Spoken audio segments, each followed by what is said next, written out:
Hello guys, sorry it took so long, had to fix a few things. We can get started as soon as I just make a few more changes. I see a few of you are here already, so I guess that's not bad.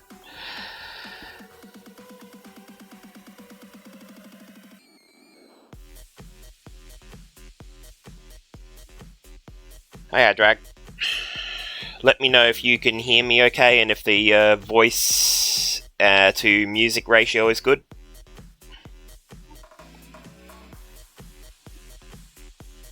Hey Super Chungus, yeet to you too.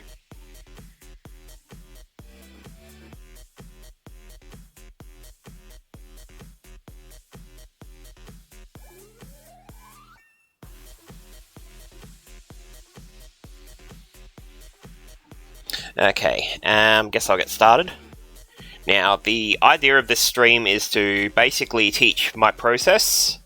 A lot of people have been asking how the entire, like, all the steps I use to do my art. So, basically, I usually start with a simple sketch. So, let's see. Okay, good. The sound's good. Good. Okay. Alright, I think the easiest and most familiar thing I can draw probably at the moment is probably Yoshi. Screen's screwing up, hang on. Alright, there we go. Okay. Alright, so basically we start with basic black, and now I should point out I'm using Clip Studio Paint, but most of the principles I'm going to put on show here would apply in some way to other programs. A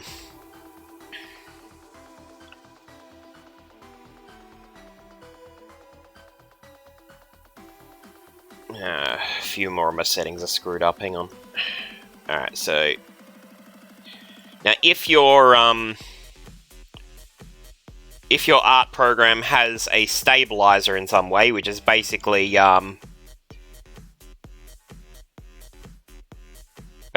that versus that. You notice how there's some delay when I've got the stabilizer up, so that it smooths out the line. Probably a better example is to show it like this. If I zoom in a bit and let my hand go all jittery, like I'm making minimal effort to stabilize my hand basically. If I turn the stabilizer up and do the same thing, the line comes out a lot smoother. Now, many programs have this feature. I would recommend using it, at least to some degree when you're doing the sketch. For sketches, I usually go about half, 50%. So then I can go... Now, it doesn't really matter how much detail you put into these lines, because this is basically just your rough draft. Okay, I'm going to do a sad Yoshi. Why not?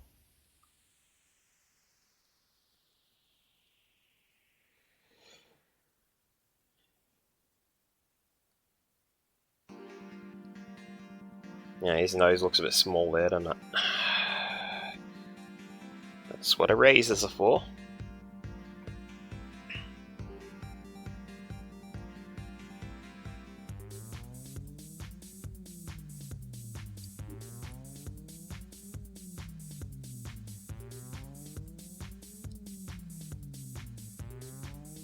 So yeah, again, it doesn't matter how rough you do these lines, and if you've got the shape wrong, you can basically just correct it like this. Just draw over it. Don't worry about erasing other parts until later.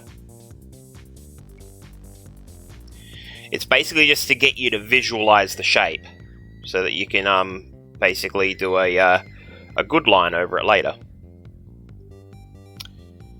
Okay. Now, I should point out this is not a tutorial on how to draw Yoshi. I'm just using him as an example, because he's the most familiar thing I can draw pretty quickly. So,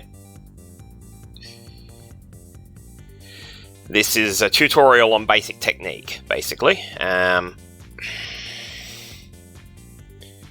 So, take note how I'm doing lines and stuff, more so how I'm drawing Yoshi, if that makes sense at all.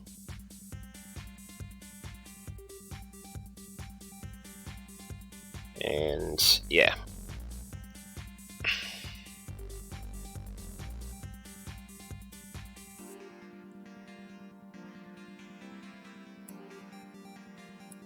The idea is to keep changing and refining your lines until you've got it the way you want.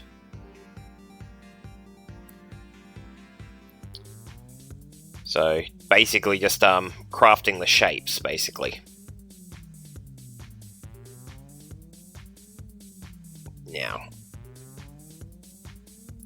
easy way to draw Yoshi's torso, as a side note, is just to envision it as a banana. That's usually what I do. Yes, I know I just said it's not a tutorial on how to draw Yoshi, but I just thought that'd be funny to share. So Yoshi has a banana torso.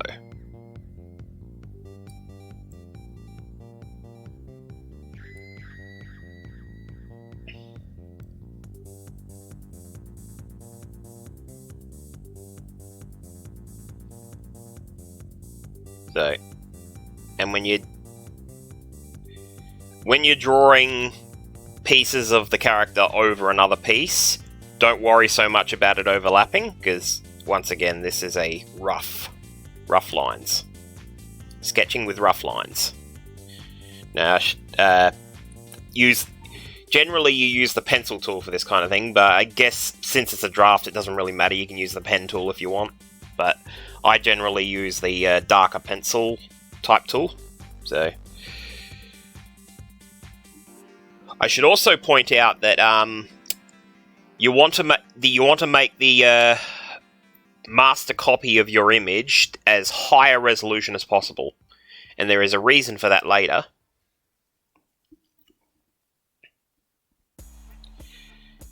So I've made this one 6400 by 4800. It seems like overkill, but you'll see why later. As a rule of thumb, it's generally a good idea to have them high resolution anyway, because it is much easier to scale down an image than it is to scale it up. So that leg seems a bit big, doesn't it?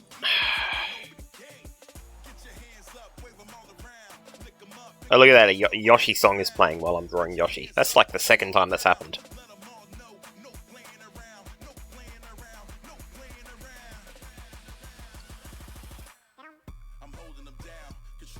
Now, the leg, surprisingly, is like the one thing I sometimes struggle with Yoshi.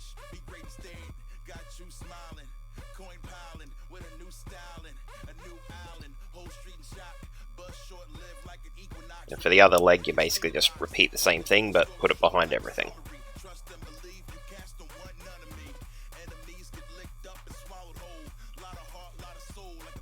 Okay.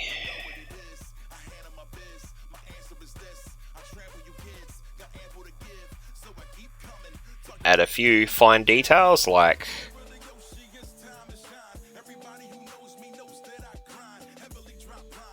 Okay.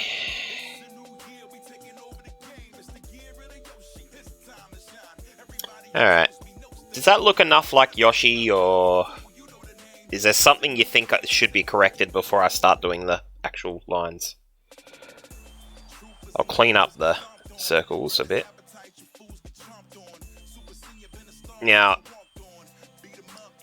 cleaning up lines like what I'm doing now is not super necessary. If you want to save some time, you don't really have to do it, but I like to do it because it helps with doing the actual lines later.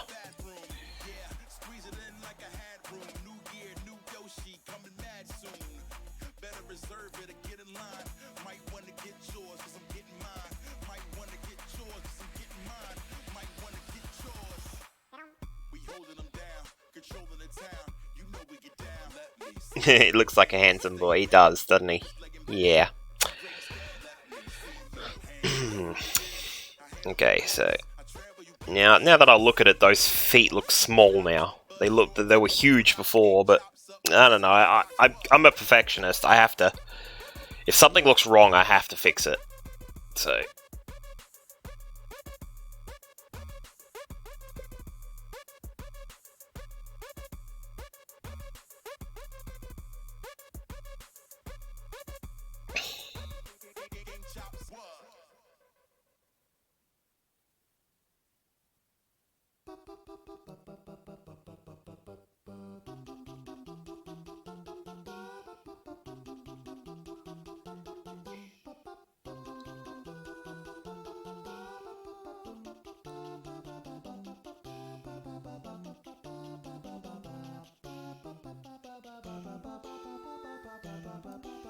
Where did everybody go?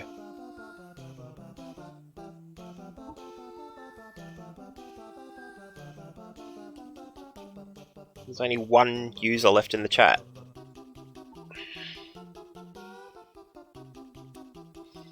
Okay, that'll do for the size of the shoes, I guess. Just clean up all the lines that need cleaning up.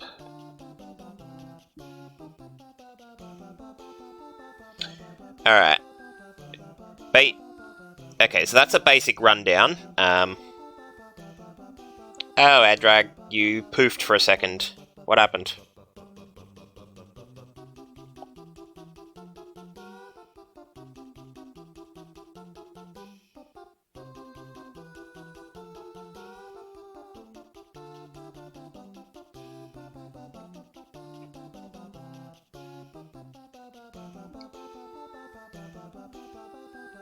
Okay, as I was saying, what you want to do now is...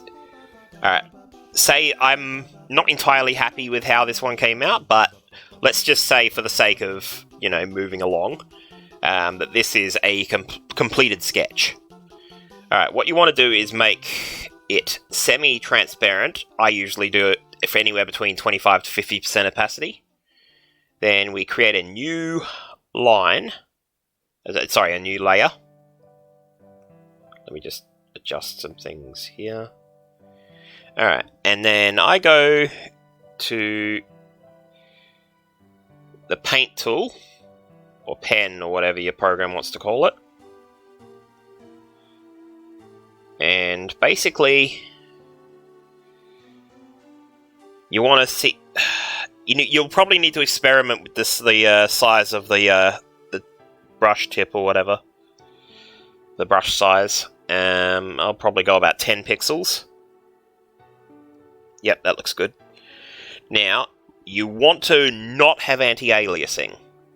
Dead serious, and there is a reason for that, which I will show you later. So basically, you want your lines to be like bitmap type, rough. No anti-aliasing whatsoever. Most programs should allow you to do this some way or another. In Clip Studio Paint, it's basically just the audio alias setting here.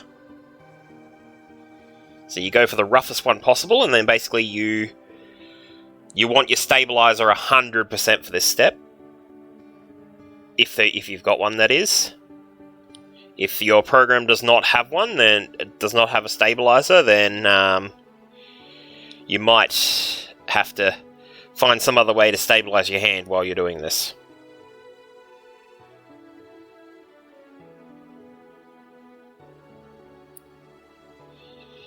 Now, I am drawing this on a Surface Go, so I have a stylus that is pressure sensitive. So, variable width lines are not super important, but they do help with a sense of depth.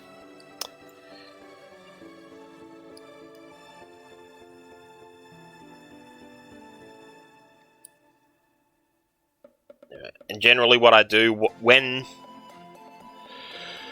I'm doing this, the good lines, basically, I look for any kinks that I've done, like, see how there's like it's bendy all there, so I can just go ahead and erase that. And then refill it in as cleanly as possible. That was not good. This is going to be a pain in the ass.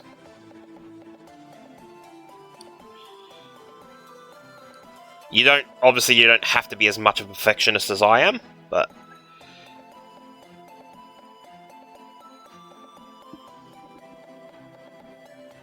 Now, if your sketch lines are particularly rough, like mine seem to be around here, it's okay to adjust the shape a little while you're drawing over it to correct it.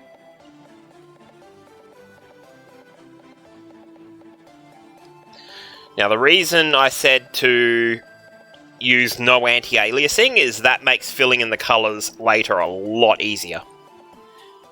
And the reason I said to have a high resolution is because when you size it down later, these not anti-aliased lines basically become anti-aliased later when you size it down. So you can basically colour in the entire thing very easily, size it down, and it would look as if you used anti-alias lines anyway.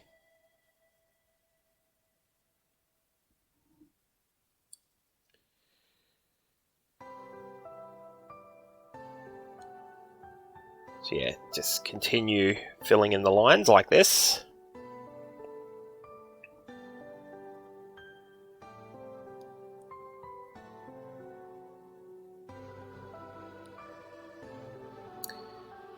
And sometimes things like this happen.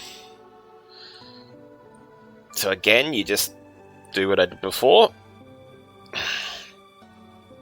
The other advantage to an alias line as opposed to an anti-alias line is that when you scrub it out and redraw it, you don't have to worry about transparent pixels overlapping each other and causing a, I don't know what you'd call it, but causes it to not look right.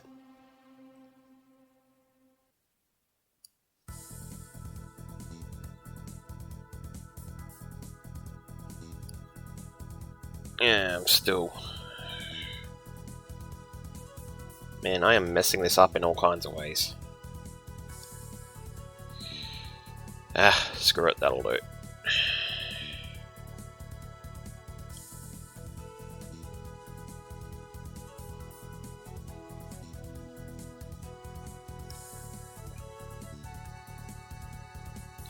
Is your internet connection okay, AdDrag? Because you seem to be poofing a lot.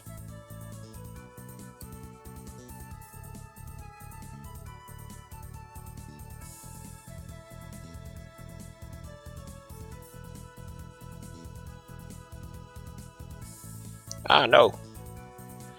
Yeah, sometimes things like that'll happen.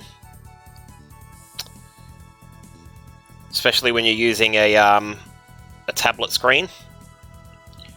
Sometimes it's really sensitive and it picks up basically the area when you lift up your pen. So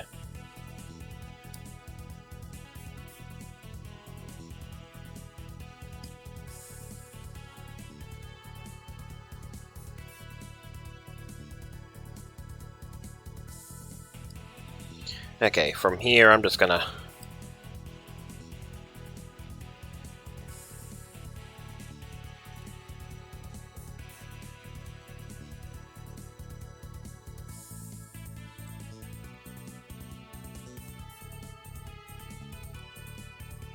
go. Okay, another very important thing is you want to check places where different strokes meet and find any trapped pixels, I like to call them. Basically, if you use the flood tool, let me just fill in this part first. To speed up things later, what you want to do is say, let's just color his eye in green so you can see it, just to demonstrate the point. Now you'll notice I've filled in this area, but you've got these loose pixels here, which you may not notice not being colored in if you're zoomed out. See how it's very hard to see whether you've actually colored it in or not? To avoid this, when you're making the lines and you have two lines that merge, you basically want to take the color, you basically just want to, scrub out those trapped pixels, for the lack of a better name. So you check all your corners and everything. Doing this before you color in makes it a lot easier.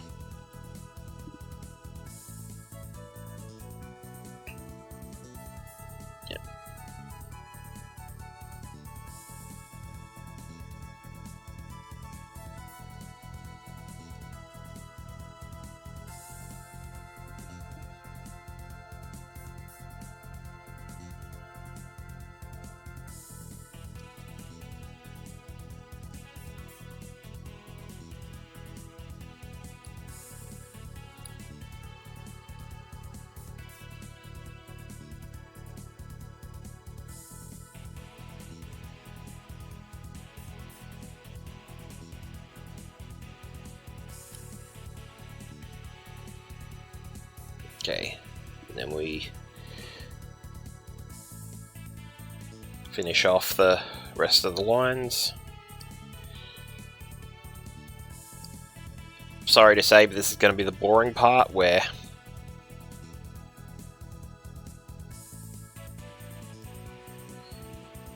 just filling in lines, because I've got no new information to show you at the moment, so just bear with me.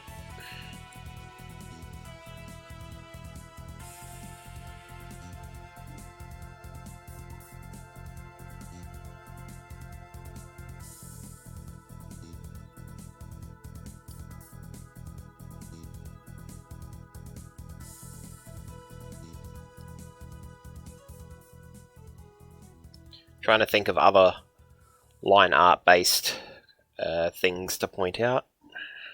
Nothing comes to mind at the moment.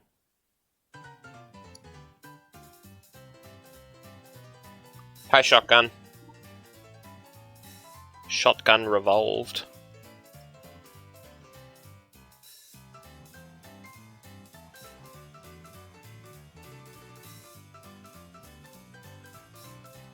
Apologies again for the stream starting late. Shit just was not working.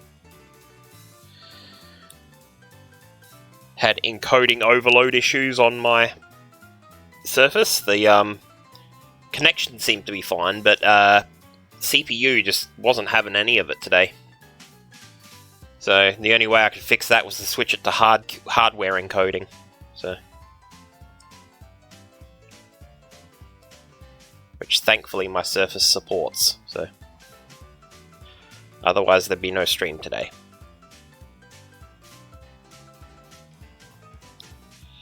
Using a software encoder, it was, my CPU was having none of it. It seemed to be frying my CPU quite a bit. So.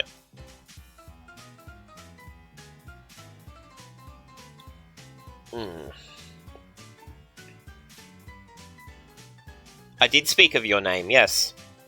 Is there some kind of issue with that?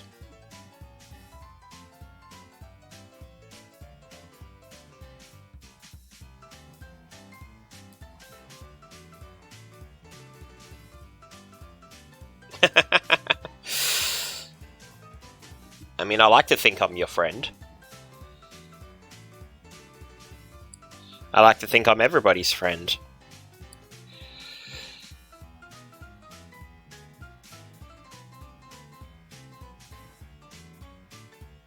Alright. And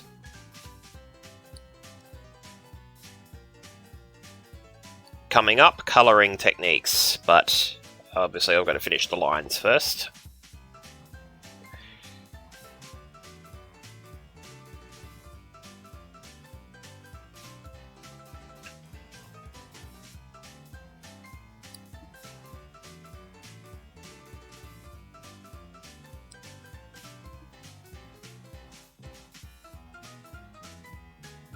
Yeah, pretty much all of my friends are not, almost all of my friends are not furry.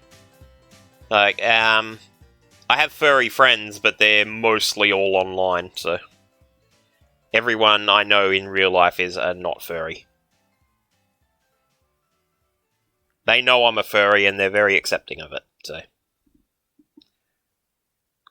so I'm one of the lucky ones, I guess.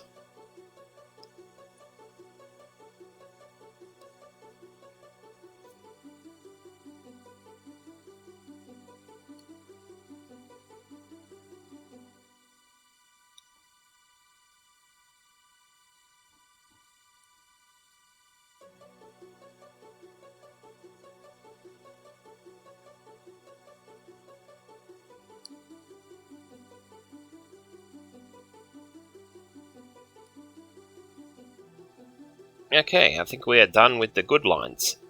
So, just to recap, you want to find the right width for the size of the image you're doing. So for me it was 10 pixels. Mind you, that's 10 pixels if you've got a high-res image like mine, as I recommended. It might be a lower pixel count if you've got a lower res image. And it's also important to not have anti-aliasing for these lines. For the sketch it doesn't matter, but for the lines that go over it, they need to be rough. Well, they probably don't need to be, but it definitely makes the colouring a lot easier.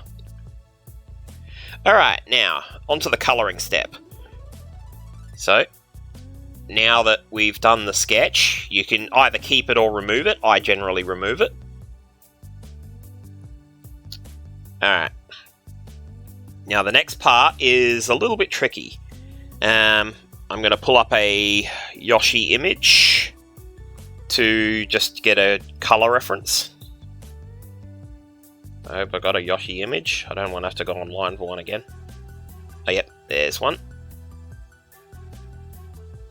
Yoshi with a basketball.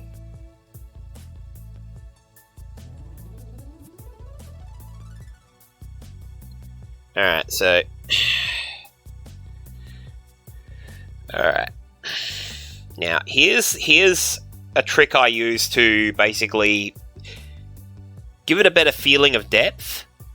I've drawn these outlines in black, but they don't necessarily have to remain black. And by that I mean, I can basically, if I make this 25%, then create a new layer underneath it. What I want to do then is set the outline layer as a reference layer, and use the magic wand to select it. Now, having a not anti-aliased line helps with that too, and I just found another trapped pixel, so bear with me a sec while I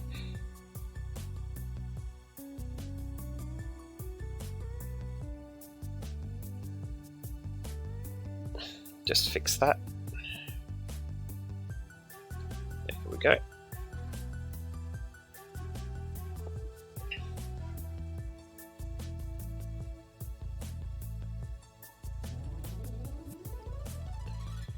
Alright, now that that's done, what you want to do is basically, what we want to do is colour in underneath, no, not black, don't want black.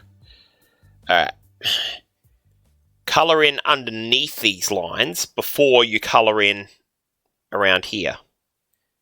Now, the reason for this, now if two lines intersect and they're different colours, it's going to take a bit of manual work. Ah, shit, hang on. To make sure it's all smooth.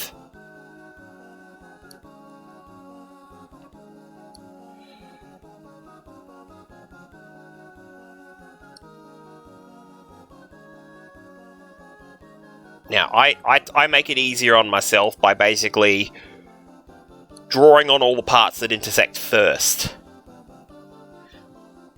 So, we go further down here. Here's another part that intersects with something else. Basically, just draw over that part first. Make it as even as possible. Now, mind you, this is with the pen stabilizer still on, I should point out.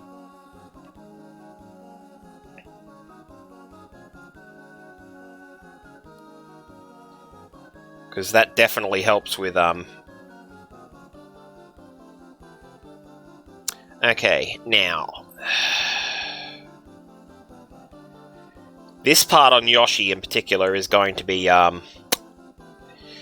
special case, because I'm going to make the line itself white rather than black,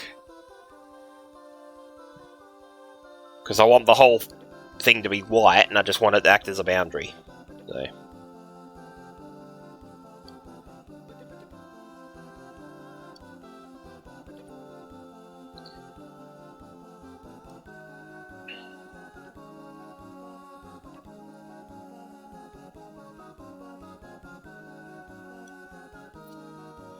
actually, no, I've got a better way to do that.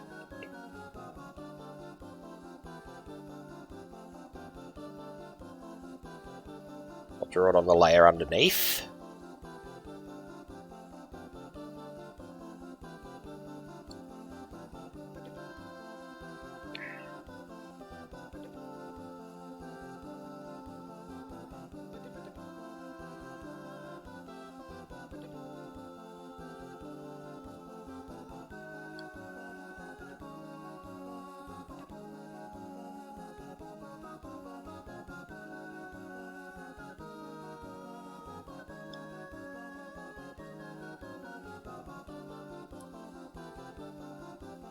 So then you can take a tool, hang on. Okay, the marker tool that I've got here, I've basically set to not have a stabilizer, so I can just fill the rest of that in really quickly.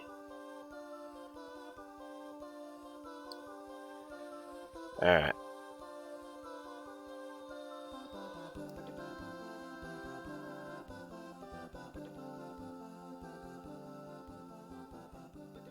Alright, now that I've got that, I can erase that line.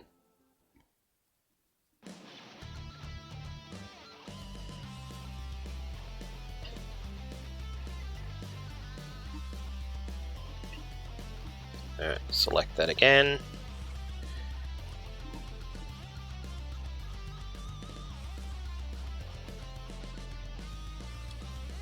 Okay, I seem to have overdone it a bit there, so let's...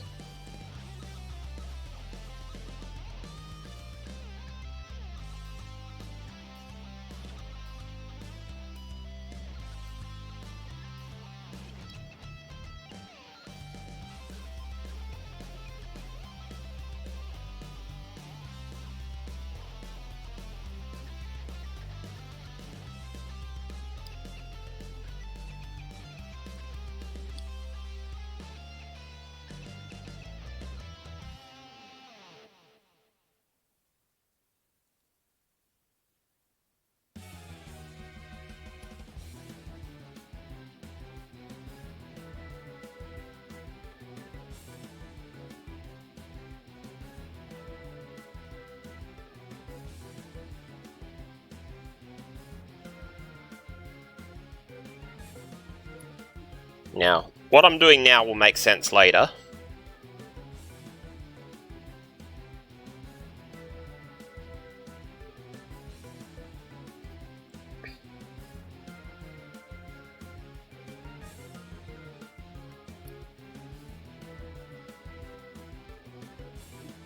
Alright, now we select that area and that area. Go to the layer above and remove those lines. Basically, what I've done here is I've removed the outline layer for these particular lines because I want that to just be white, basically. I don't want there to be any outline there. I basically just want this bit to be green and this bit to be white. If that makes any sense.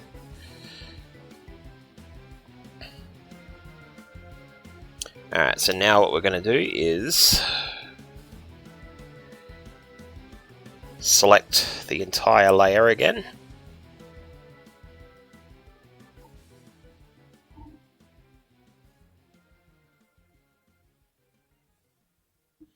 Of course, if you prefer and you don't mind just having all black outlines, this step can be skipped entirely. So this is by no means absolutely necessary, but it definitely does help.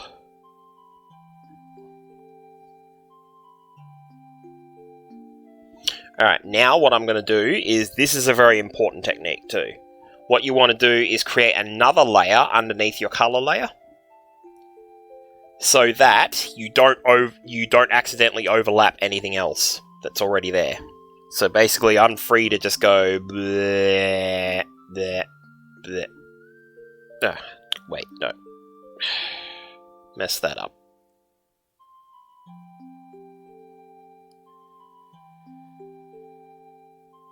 Probably shouldn't have done the underneath layer yet.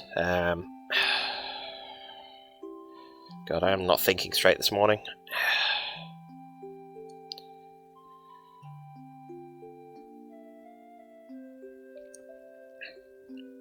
And let's just merge those back into one layer. Alright. Now we want to basically make half of that green and the other half white. So when you're dealing with the same line and you want a different color, that's when you use the underneath layer. That way you can just go boom, there, without worrying about overlapping the other thing.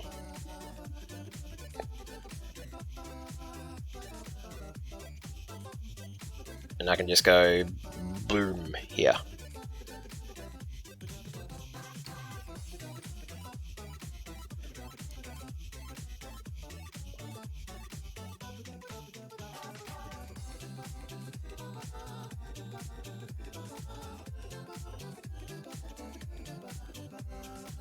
Create another layer underneath. I'll make my pen a bit smaller.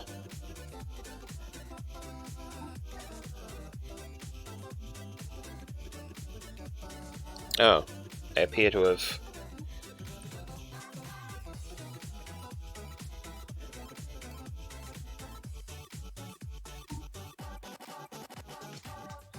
There we go.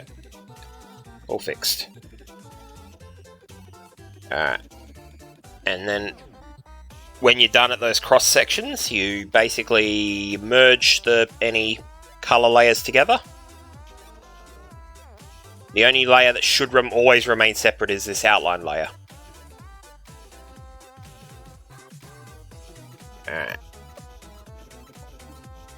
Now that I've done that, we'll create another layer below the color layer again. And then we can just go whoop, whoop, whoop, whoop, whoop, whoop, there.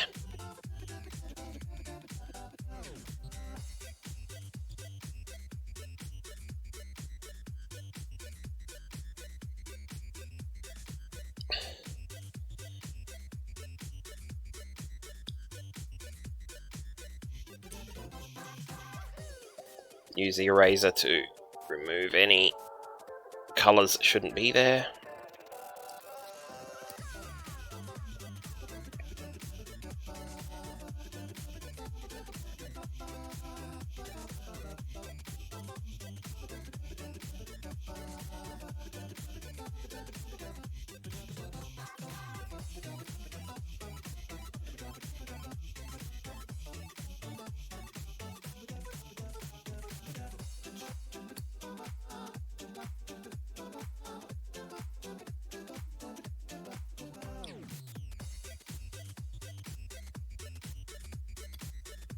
There we go.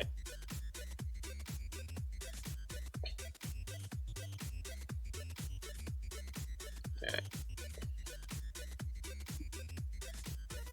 Once again, merge the color layers and then create another one underneath again.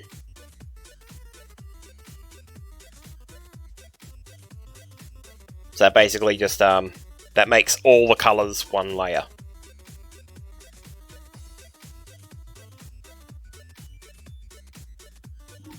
Alright, so now we want to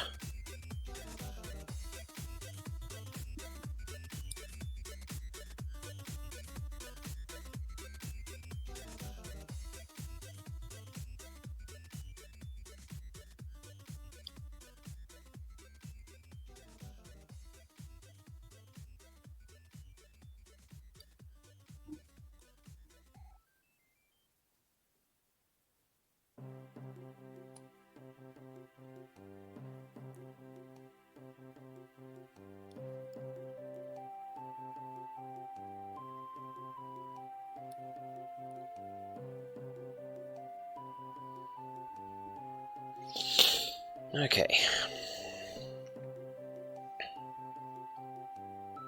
Once again, we are removing colors that shouldn't be where they shouldn't be.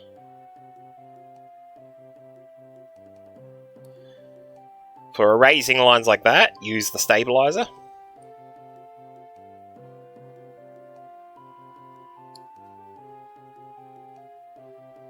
Basically, those parts are green. That's just why I'm erasing all the white parts there. Alright.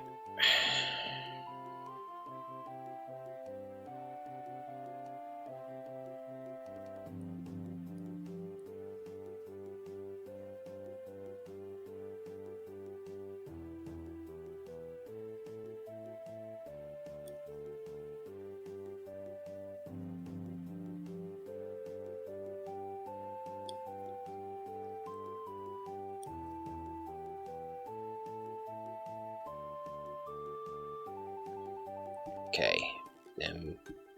Basically, every time you're changing color to do another thing, merge the layer and then create another one underneath again.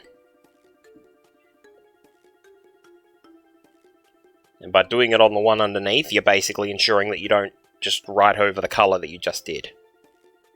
So if I switch back to green and do this, I can now go over that without having to worry about going over the white that's there.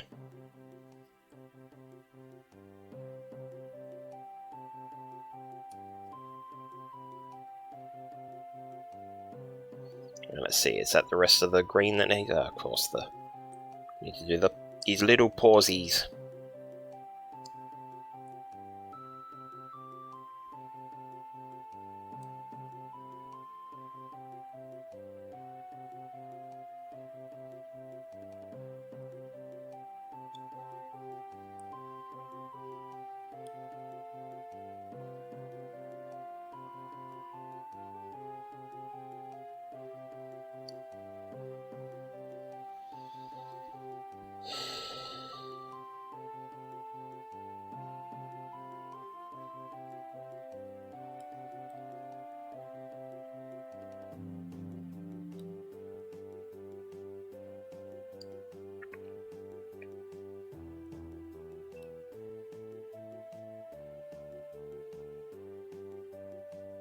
Okay, yep, that's everything that needs to be green.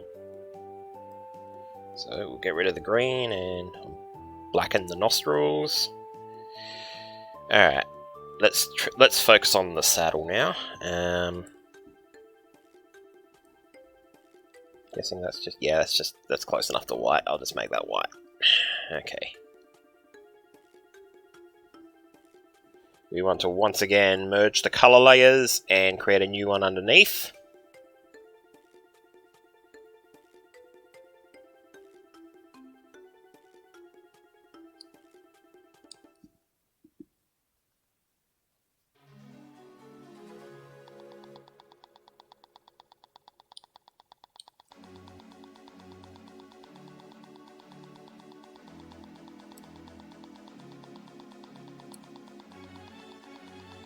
Okay, what else is white? Other than that, okay, I've done the eyes, I've done The belly, eyes, belly, saddle. Yep, that's everything that's white. Okay. Let's do the color picker and let's get going on this saddle. Now, at the moment, it might not make much sense as to why I'm colouring in underneath the outlines first. But hopefully it'll make sense later, because, oh, damn it. Helps if you select the what? Oh, I didn't merge them yet. That was my bad. Okay, merge the layers, create another one underneath again, and then we do this. Now, his shoes aren't the same colour there, are they? His nose looks now that I look at it, his nose, we're not going to worry about it now, but his nose looks like it's been punched in. Like it's just flat. But, alright, so, yes. Also here.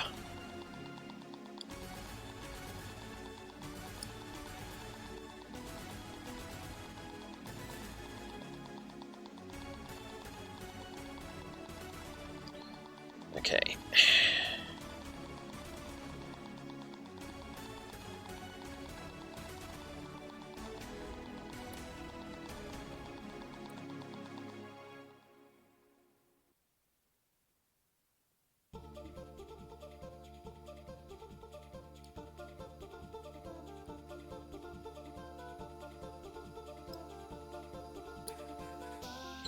Just get the soles of his shoes.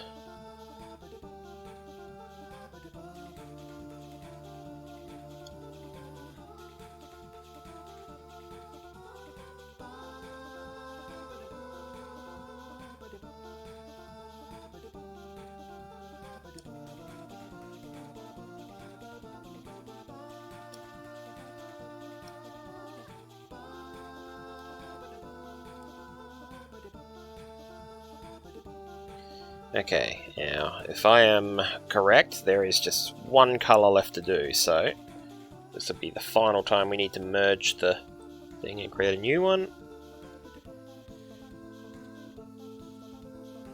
Now, when there is one colour remaining, you can just go all over the place.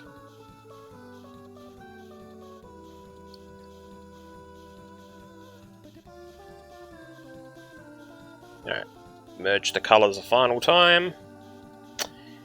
Alright, now what we're going to do is hide the outline layer, deselect it. What we want to do is get a fill tool and fill in all the areas, like so.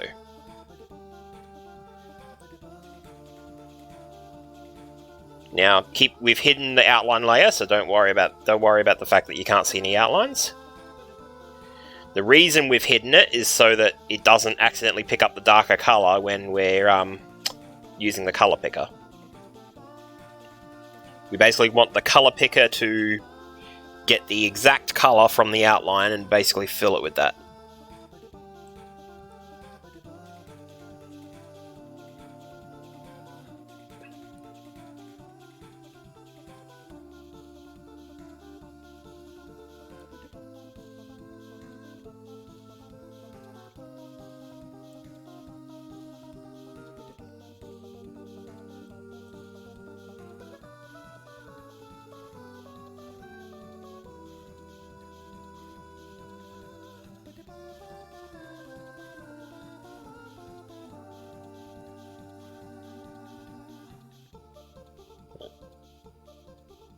Sorry about that, the program froze up for a bit.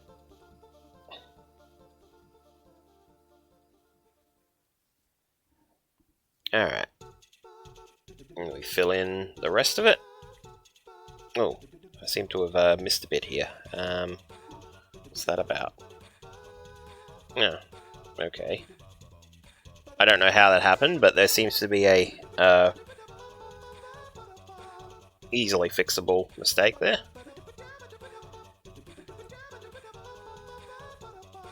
Right, now that that's all filled in, you can now re-enable the outline, and as you can see, it's As I said before, it doesn't have to be black.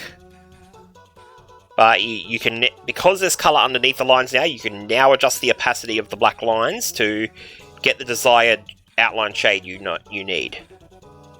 And that is why I draw colour underneath the lines. So, depending on the lighting conditions, I usually have it anywhere between 25 to 50%. So in very dark or very bright environments, you want to decrease the outline opacity.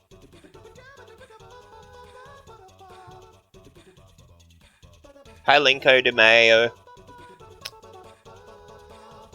Ah, thanks.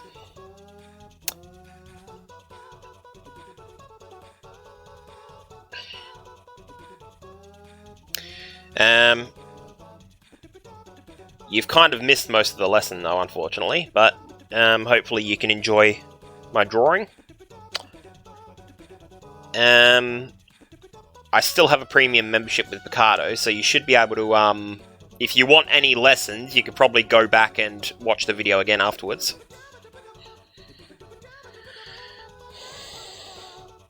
Alright, so yeah, in high light or dark conditions, you want to decrease the opacity of the outline, as I said.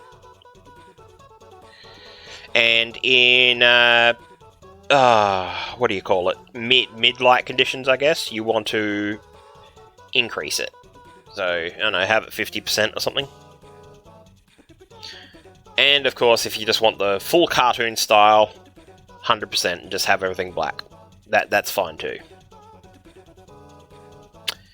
So yeah, that's the basic colouring tutorial. I can teach you guys shading as well if you need me to. Alright, we'll get rid of the ref image because we don't need that now. Right. Now there are different approaches you can take to shading and lighting. I generally go for a cel-shaded look myself, which you can, if you want, you can do cel shading at first, then you can use blurring tools later to basically make it regular shading, so I would recommend starting with cel shading.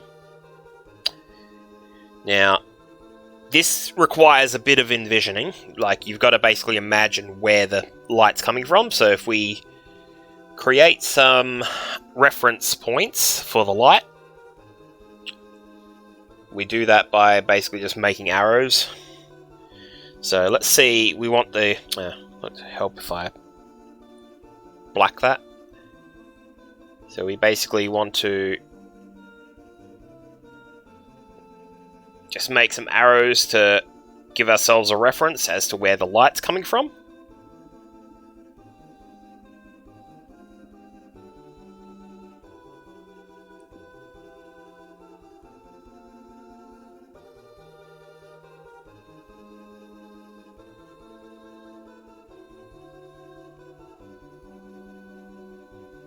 This doesn't look like much at the moment, but for me at least, it really does help. It helps me remember on the fly where the light's supposed to be shining.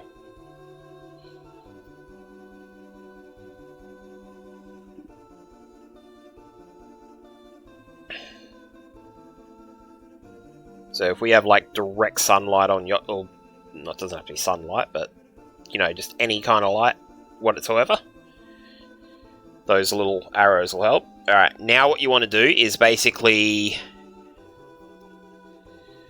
you want to take the color layer and select the entire thing. No, that was not what I wanted to do. I wanted to actually select the layer, not the... like so. Then what you want to do is create a new layer over the color. And let's see, this is lighting, so we're going to make it white. Now I must stress, start with white at first, and then adjust the color later. White generally works as good lighting in most situations. The only exceptions I can think of is probably like a sunset or something where you'd probably want to tint it a bit orange.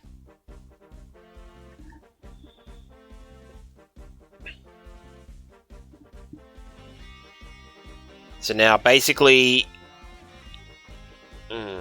okay, helps if I have the right tool.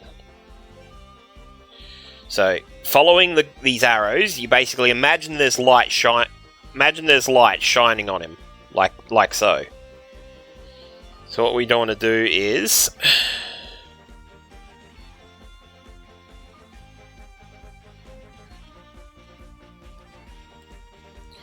So, for Yoshi's nose, for example, we want to imagine this is a sphere.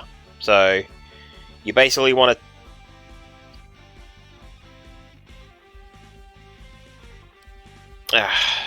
my lines are not straight. Is the stabilizer on? Yeah, it is. Okay. Okay, I just suck today then. Okay, for lighting, you can probably increase the size of the pencil, the pen, whatever it is.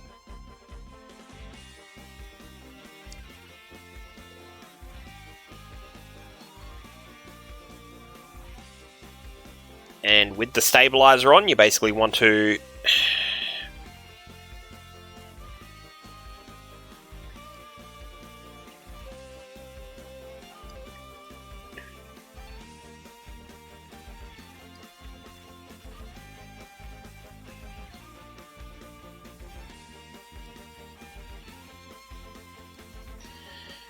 Try to get the corners as sharp as possible. Don't be too fussy though, because once you've resized it down, it's really not going to matter. It will be noticeable if you're like really sloppy with the edges though.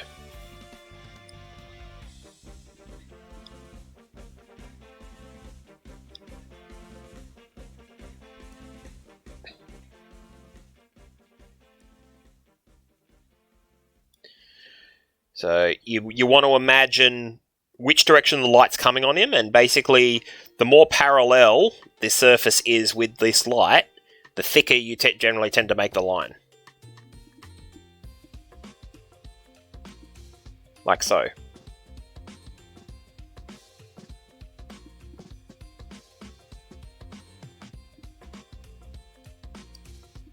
Oops. Did not mean to do that.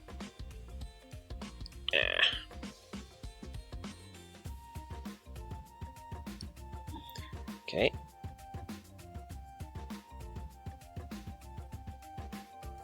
Alright, I might actually want to make that a bit thinner.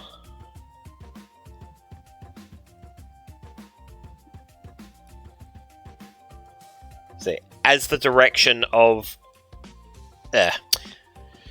as you get around to the side of the shape that is being exposed to less light, you want to make the line thinner.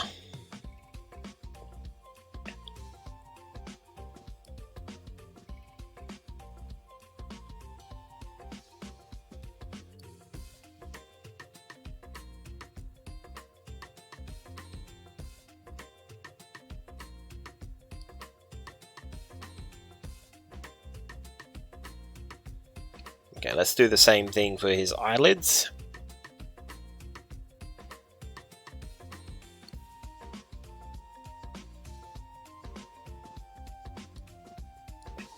Now, it'll probably help to make the outline semi-transparent again.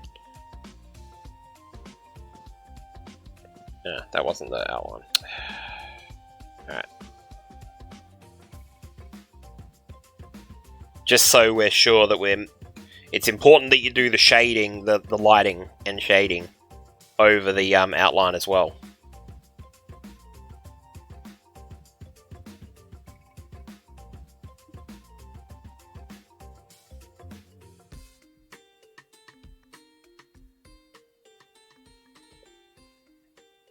Oops. What's going on there? Yeah, I was on the wrong layer. That was my bad.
Yeah.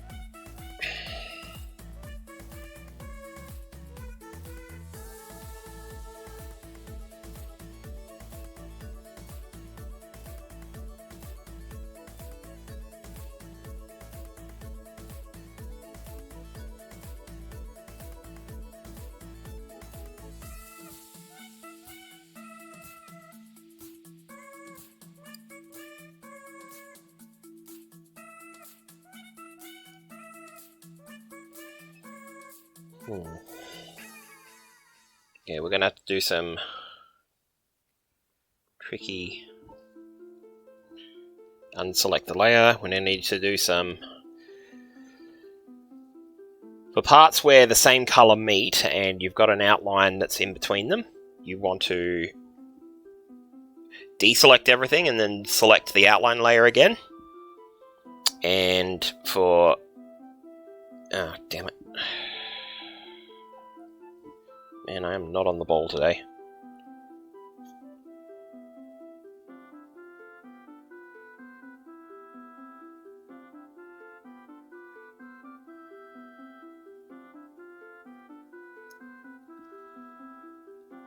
Now we reselect the whole layer again.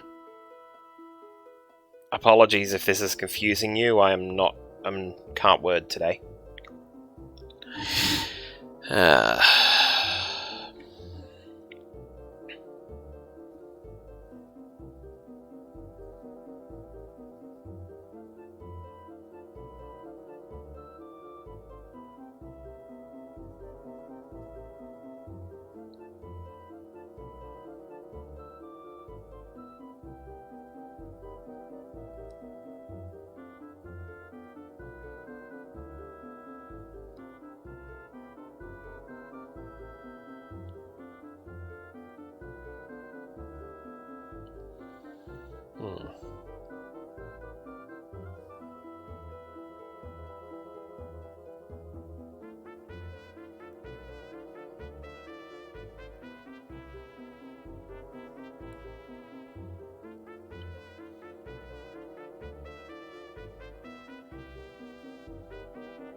Hopefully this is making sense to all of you.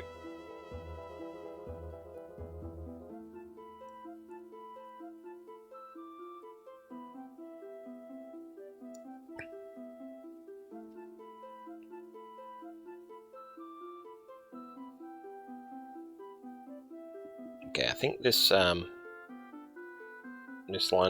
needs fixing up a bit.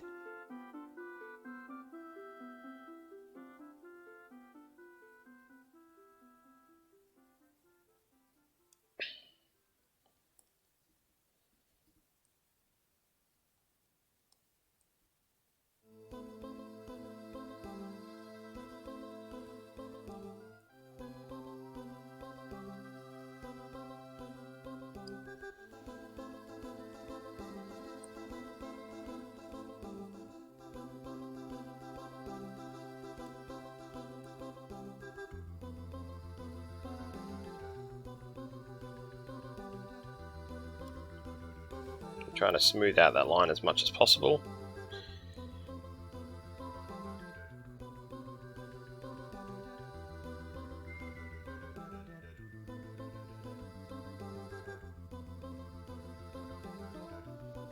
Just doing a bit of fine tuning here to make sure it's completely along the edge.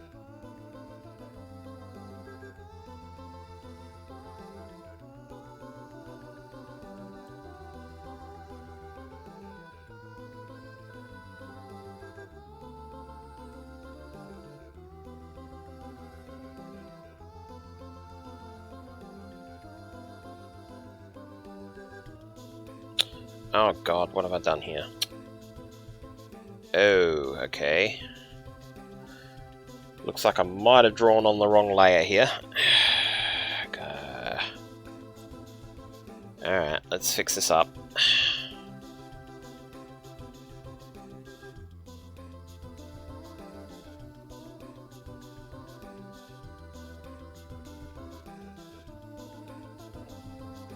Sometimes mistakes like this happen. Don't panic. There are ways to fix it.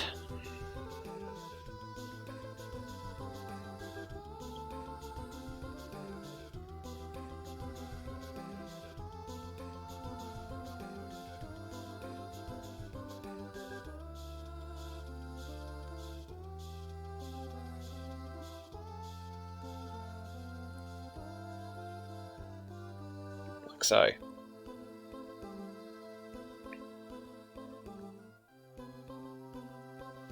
Alright, I'm going to use the lasso tool for this one. Go. There we go. Let's just fix up a bit of that with a rectangle.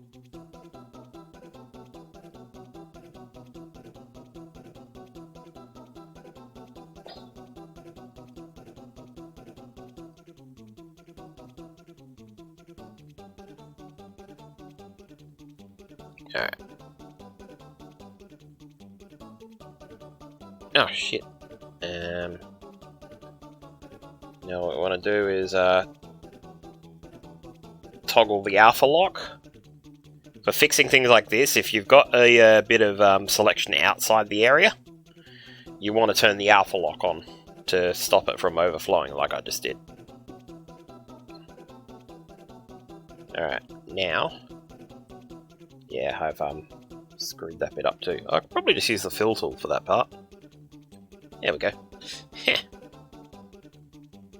Come to think of it, I probably could have used the fill tool for the rest of it. Oh, except where it overlapped the eye, because then it would have got the rest of the eye. But other than that, the fill tool won't steer you wrong in those situations.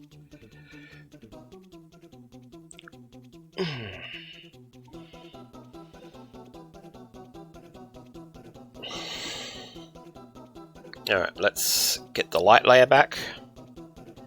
Fill in that part. No, I don't want to fill it in with green, I want to fill it in with white. No, not the whole thing.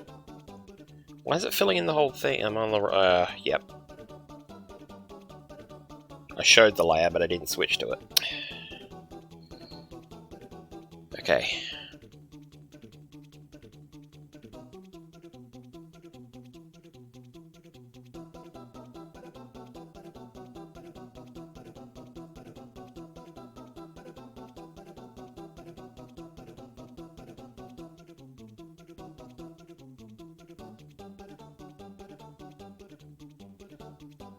Okay, just to be sure, we want to select the entire color layer again, so that when I do the lighting, it's not going to draw outside where it's supposed to.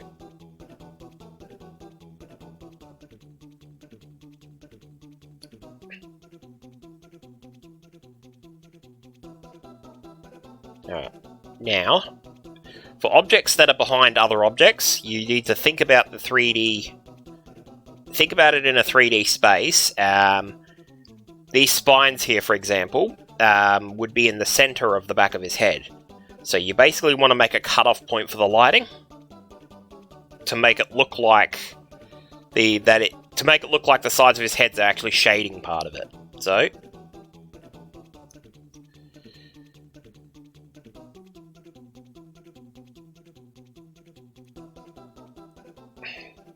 like so. You want to make the corners as sharp as possible, which is sometimes a bit difficult with an ellipse tool, but let's just work with it for now. What I might do is temporarily decrease the size of the pen, and there we go. Yeah. Make that as straight and sharp as possible.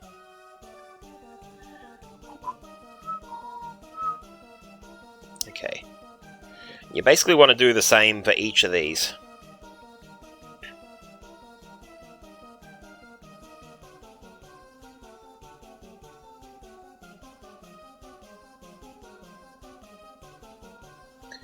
Okay. Now, since the white sections of Yoshi here, since they're white, you generally don't have to worry about lighting unless the lighting color is a non-white. So since we're just going to have white light here, I'm going to skip doing the lighting for these parts here, and just focus on, just do his paw. So you focus on the areas that aren't white. Because obviously putting white over white, it's not going to do anything, like, at all. So...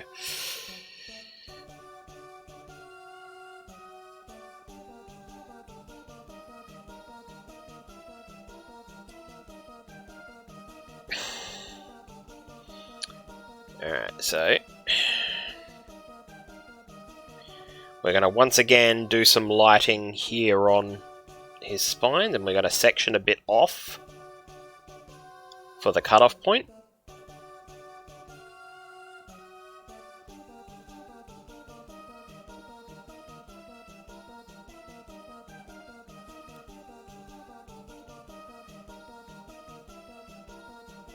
That doesn't look right. Hang on.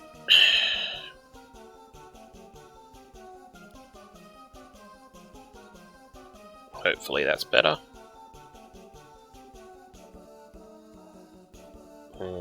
Still doesn't look right. Alright, I reckon I'm being too... yeah, probably like that, yep.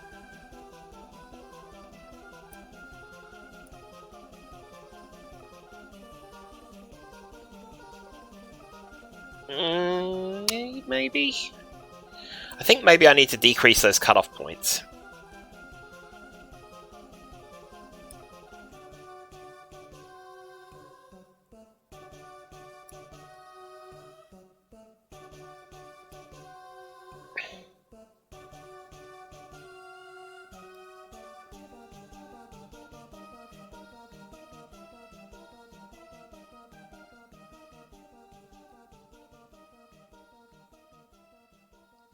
Oh, yep, that looks good.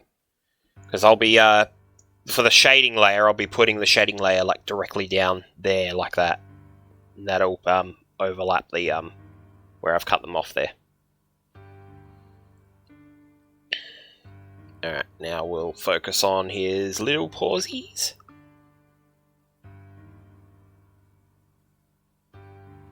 Alright, what I want to do here is deselect the layer and start using the magic wand tool, I think. Select the layer, select the color layer, magic wand. Now we want to select both the outline and the inside for this part. Now the reason I've done that should be fairly obvious actually. It's so I don't accidentally spill over into here. Not that it'll do anything, but you know, I like consistency. Alright, we want to make the brush size larger again. 50 pixels should do the trick.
Yeah, right, it's already selected, isn't it?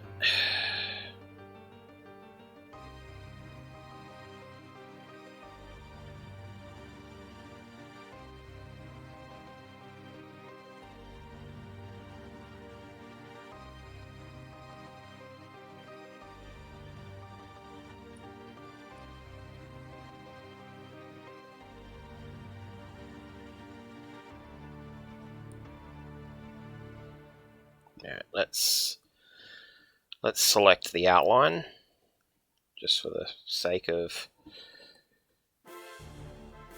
filling this bit in properly.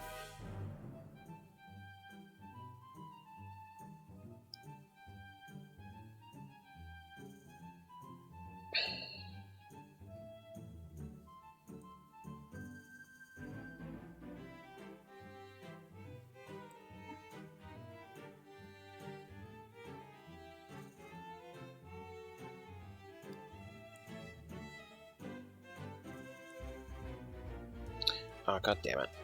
Yeah, it did. Yep, it's alright. That part was undoable. No, wrong layer. Alright, I promise I'm good at things. Oh, damn it. Just, not today, it seems.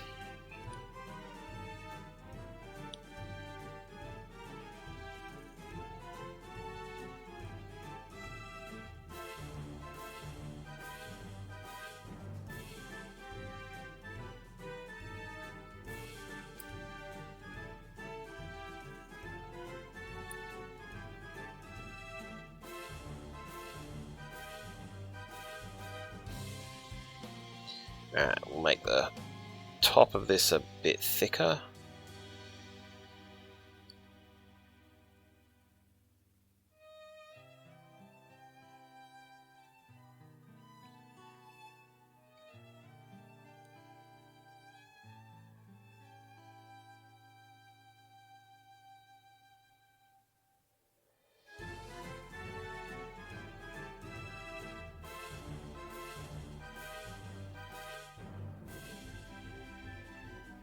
Alright, let's...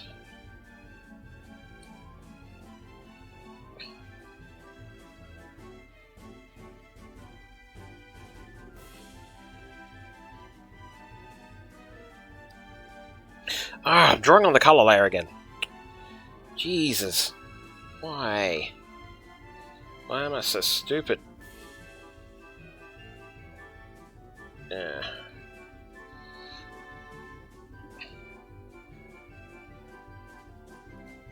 Right. Alright. Where were we? We're not on the color layer now? Good.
Oh, wow.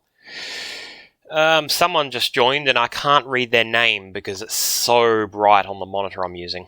I think it says Jax the Dragon.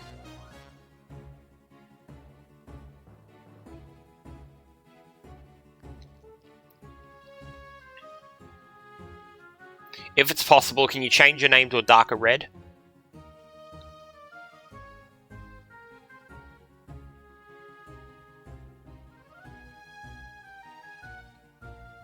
Ah, yes, I know who you are now. I recognize that avatar.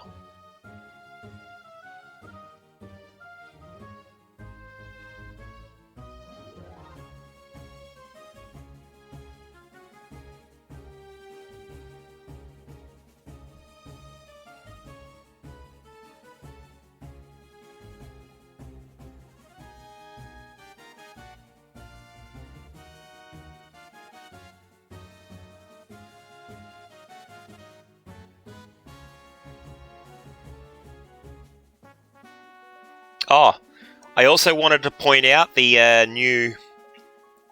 I've got a new icon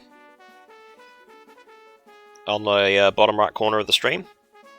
I just finished drawing it this morning, because I thought the one I had looked pretty outdated, so... So, here it is. Yay! See, it's a hatch and he's drawing. See?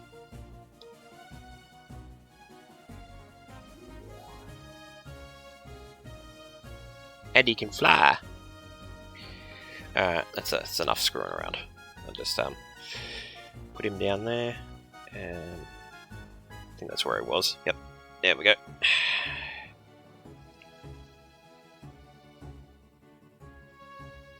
Yep, cool. Cool, Jax. That is slightly more readable now.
That didn't help. There we go. Remembering to switch back to the lighting layer and not the color layer.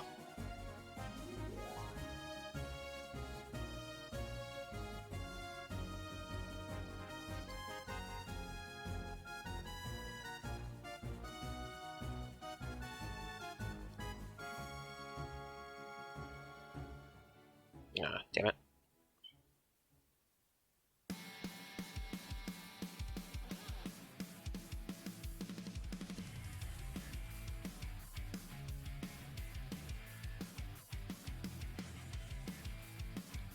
Ah.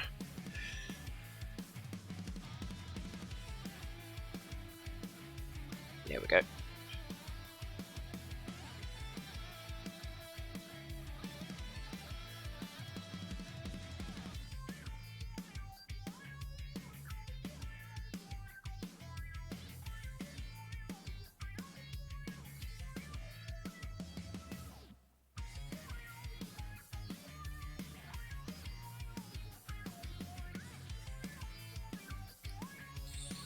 Okay, we've got to take into account which direction his paws are facing, and we've got to...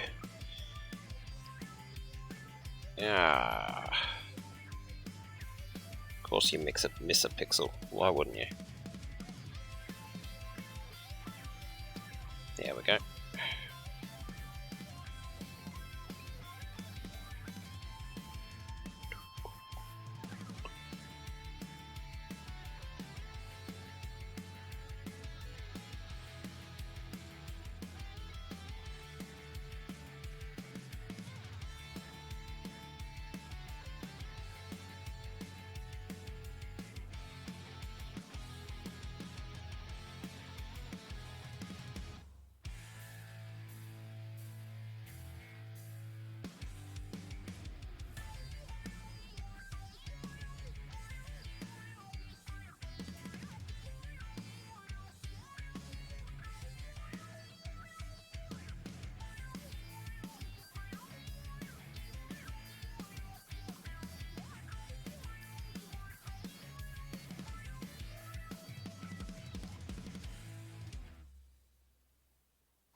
Okay.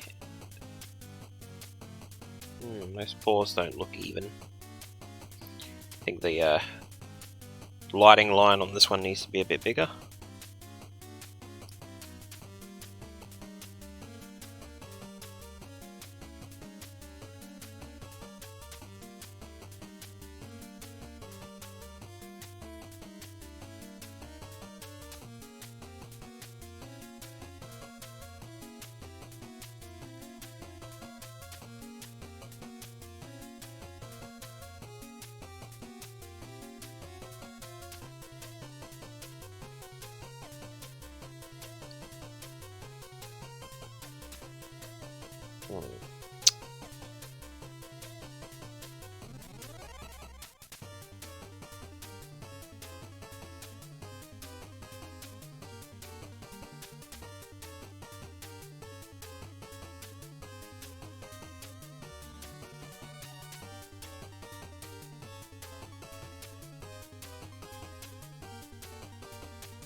Okay, there should be some light shining on his shoe.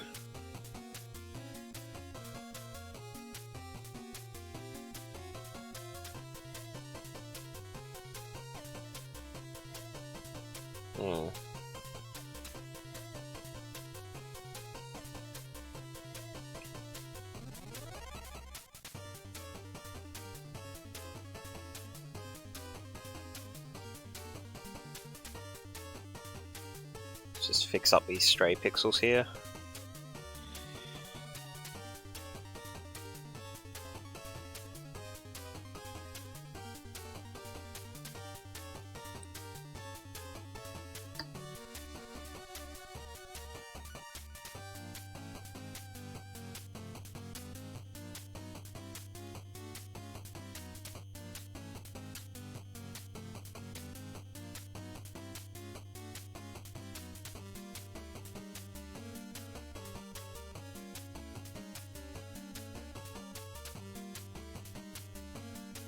There we go.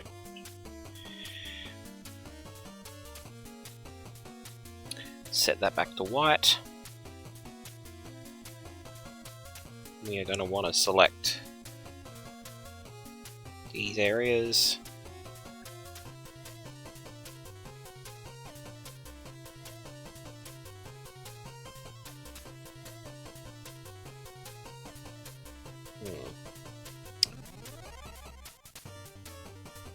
Select the color.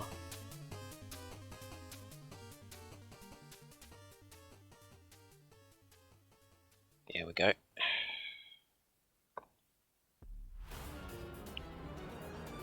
Yep, that should be fairly... Alright, let's make a cutoff point there so that it looks like his belly is shading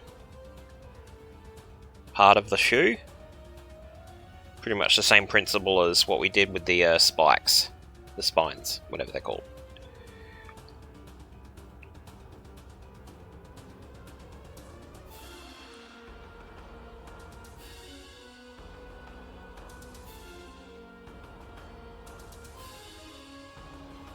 We want to do the same for this one, except probably without the cutoff point.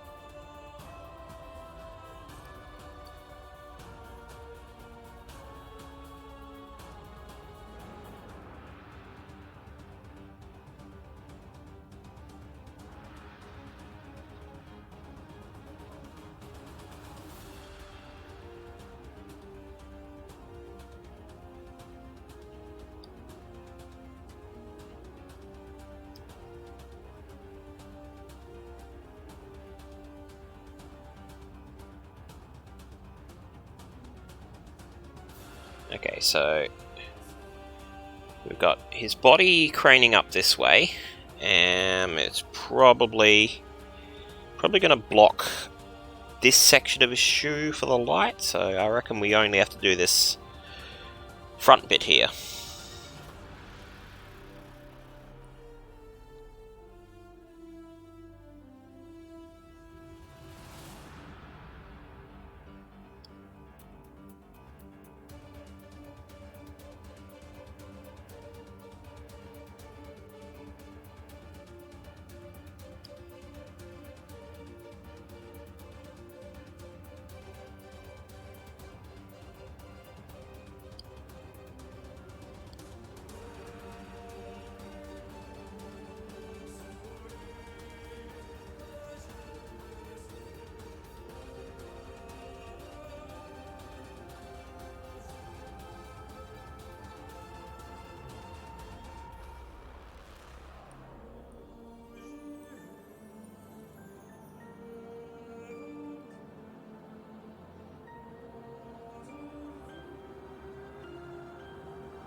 Okay, and then we want to have a flat edge here for the lighting,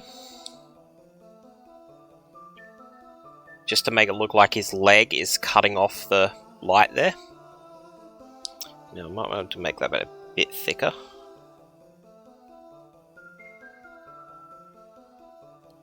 Thick lines for a thick boy.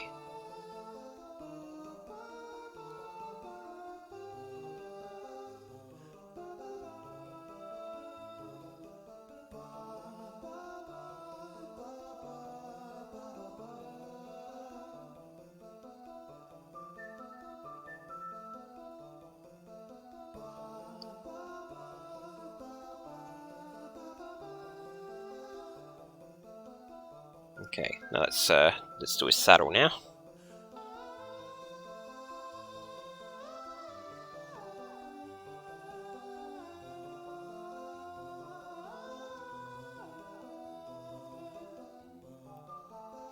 Alright, so we want to have a cut-off point again.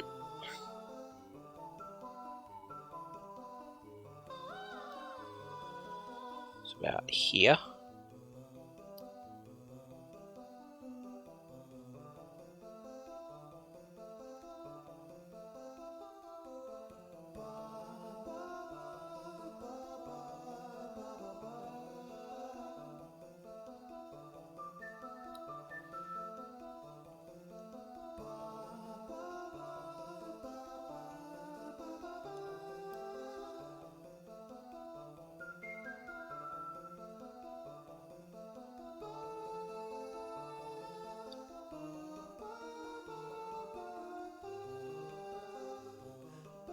Carefully along the edge here.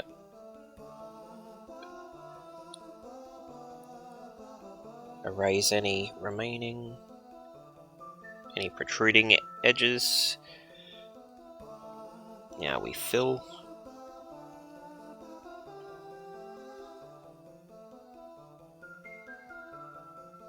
That'd probably be better to actually wrap around, like so.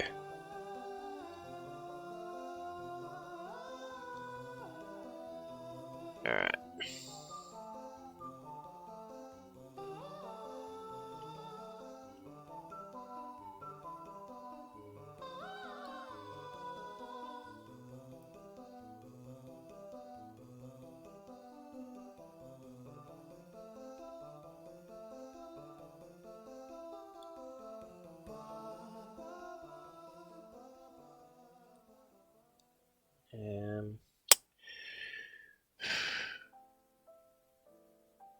Yep.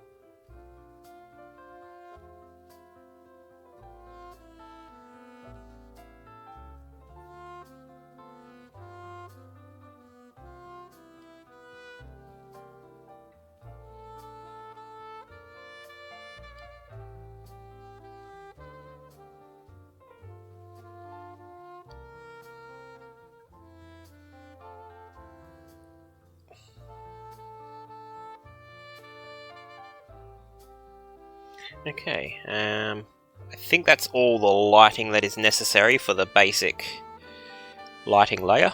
I might just thicken up this one. I know I made it thinner before, but it still doesn't look right, so I'm just gonna...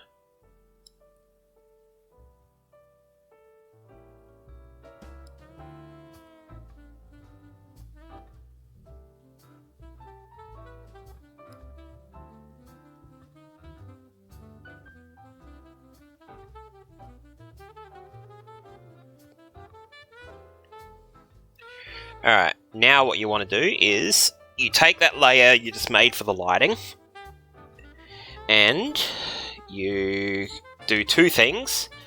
Now, most paint programs have a blending mode for each layer. As you'll see, a general selection of them here. You've got normal, darken, multiply, etc, etc.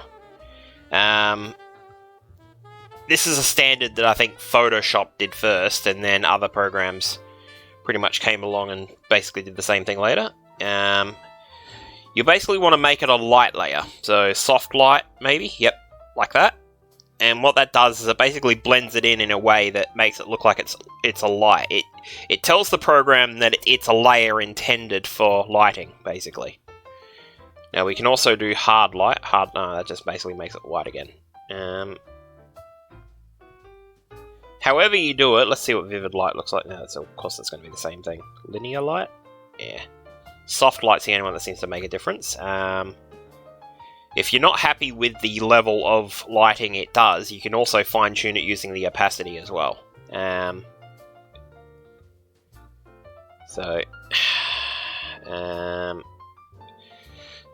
let's see, hard light at 50% opacity. Alright. Now to complement this well, we're going to need a background other than white. So let's try, I don't know, what colour should I make the background? Let's do purple. Purple background.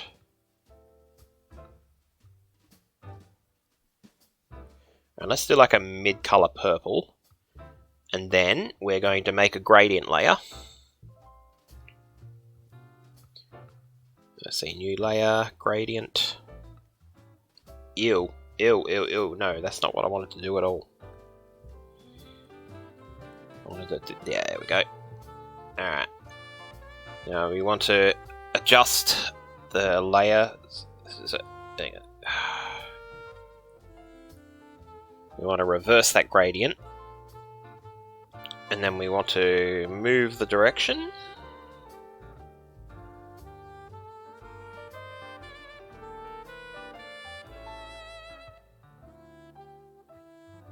To the general direction of the light.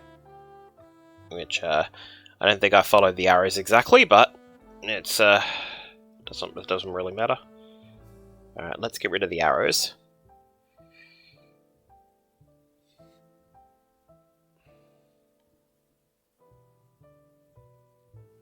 Your paint program, if you're using Clip Studio Paint, then just follow all this exactly, but if you're not using Studio Paint, most paint programs have a gradient tool of some kind, but I'm not sure they all have gradient layers like what I'm using now. So you may have to finagle around with it for a bit to actually get the effect you want. Alright, now what I want to do is for this layer, if your paint program doesn't have gradient layers, just create a new regular layer and use the gradient tool or whatever, and it's essentially the same thing. So then you basically, after you've got a base color for your background, you use this gradient and you can basically adjust the opacity to however you want it to look. Actually, what I might do is, instead of black... No, I don't want... why is it going back to the other color? Oh, I hate that. Yeah, for the preview, it goes back to the last color I was using.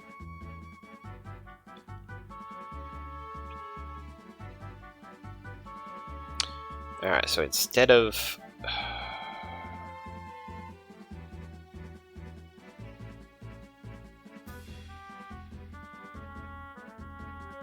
yeah, and then we'll go 0 opacity. There we go.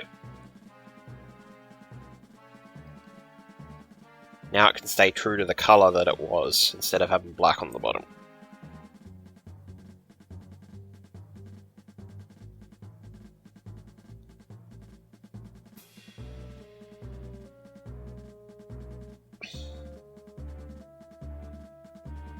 Actually, rather than purple, I'm going to make it a sky blue.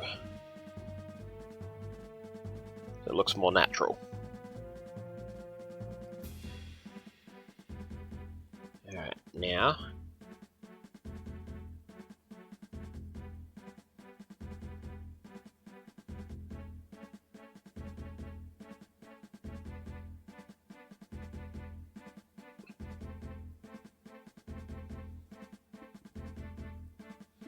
might give it a bit of yellow tint, just to make it more sunlightish.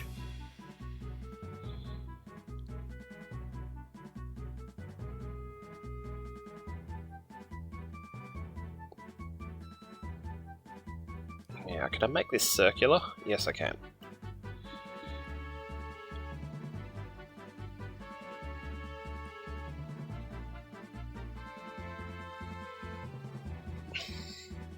So as you can see, playing around with gradients, the gradient tools in your particular program will help for the lighting. And now that I've put a circle there to represent the sun, I'm actually going to expand on this.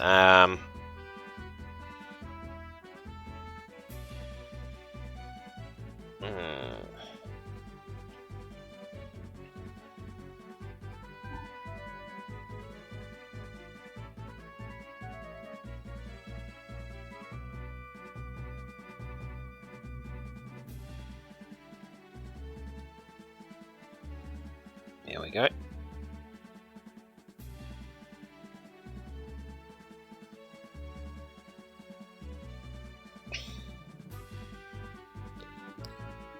And let's see if we can do a lens flare. Is that something my program includes? I don't know. I've never used it before. Alright, so we'll take the hard light. No, we'll actually, yeah, above everything else, and we'll go make a layer specifically for the lens flare.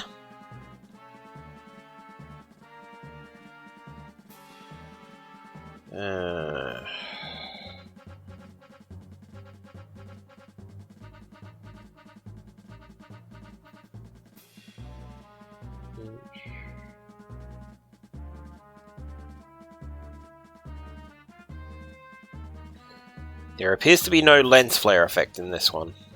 So... okay.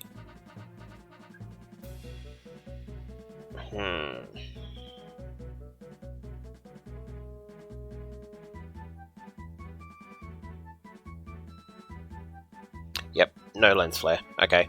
Skip that part then. So remove that layer. Ah, oh, crap, wrong layer.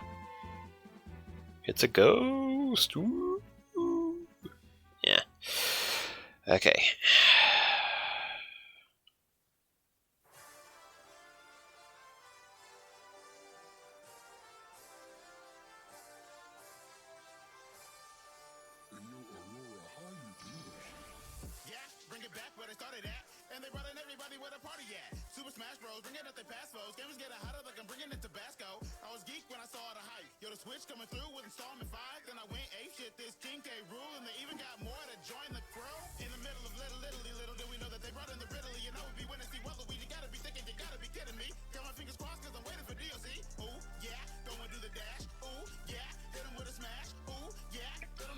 Okay,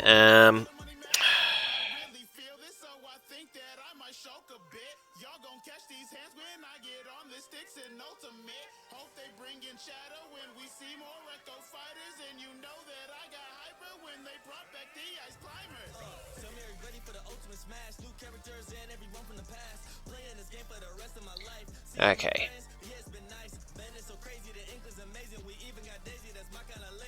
What we're going to do now is make a shading layer, which basically runs in the opposite plane as the lighting. So basically we want a black. We basically want to make it the same type and opacity as the lighting layer. So what did I have? Hard light at 50%.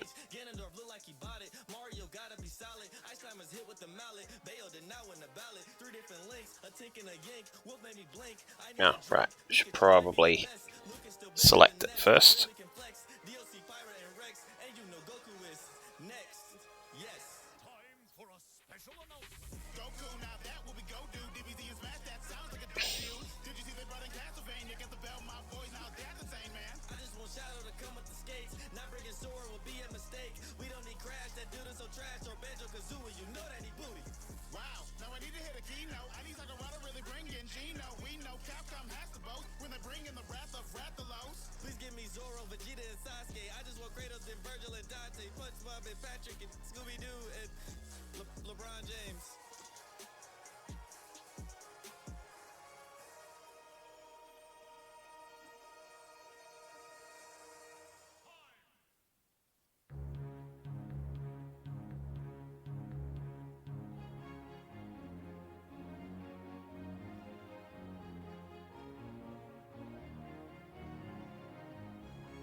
Okay, so for shading, we black hatch, black. Right. Also not on the bloody color layer.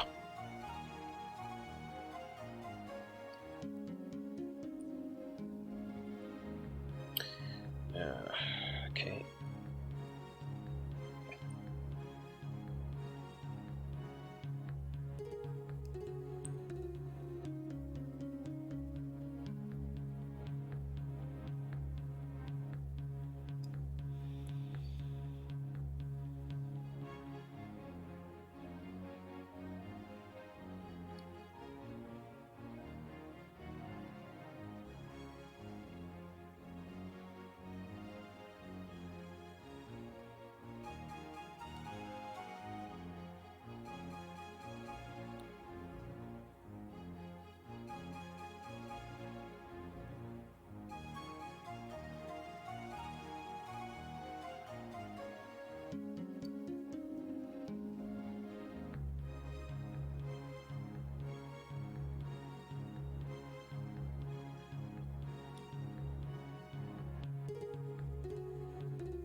Ah, did not mean to do that.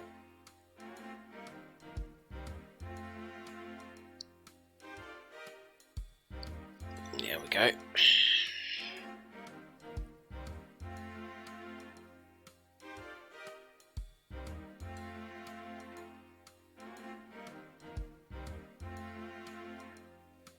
Alright, and as I was saying before... really? Yeah.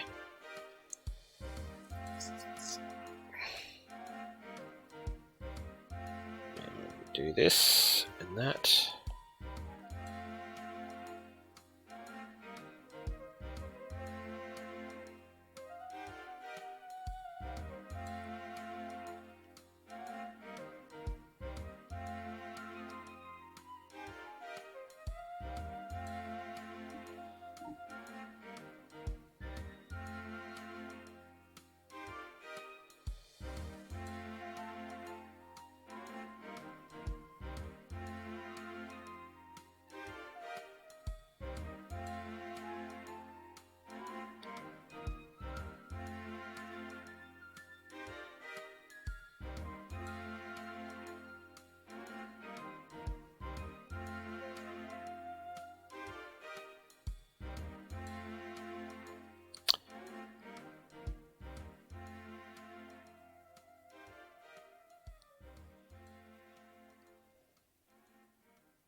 Oops.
Okay, that's it for the spines. Let's see, does the saddle need any shading? Probably put some shading here on his back.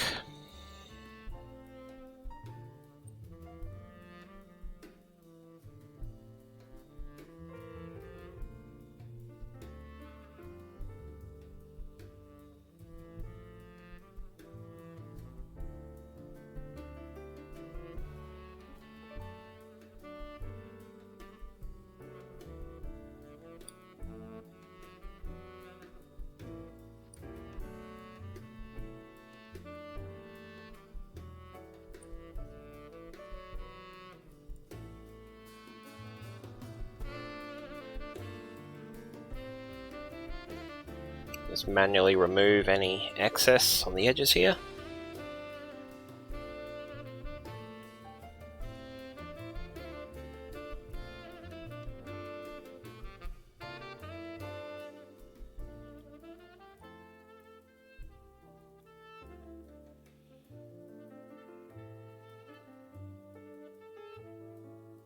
Yes, I see where shading should go.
You need to thin out the light on the saddle a bit.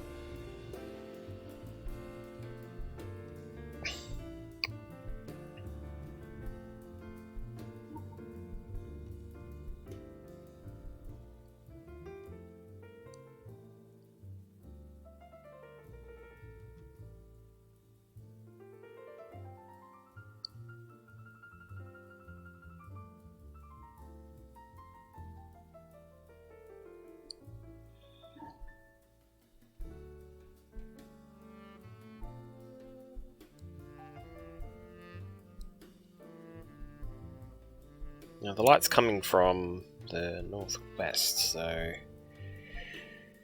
it should be getting thinner as it goes down here.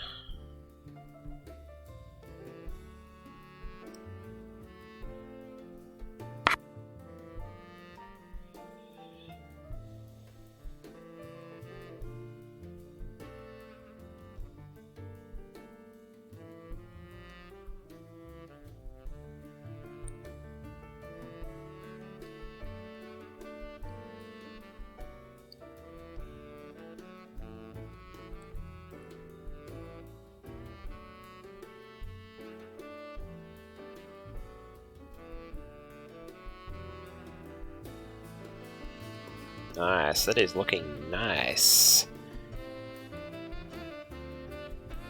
Very, very handsome boy. Let's see.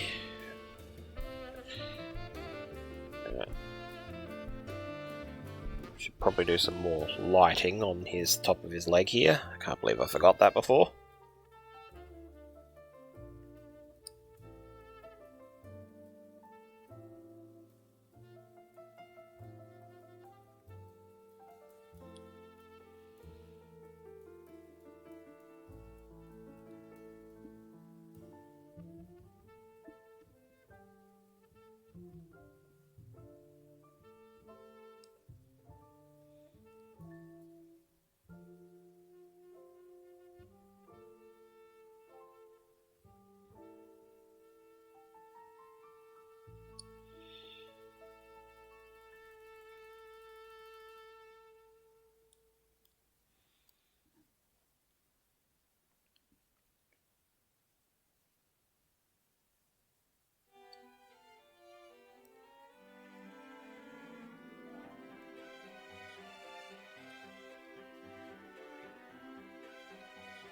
Okay, needs to be thicker than that.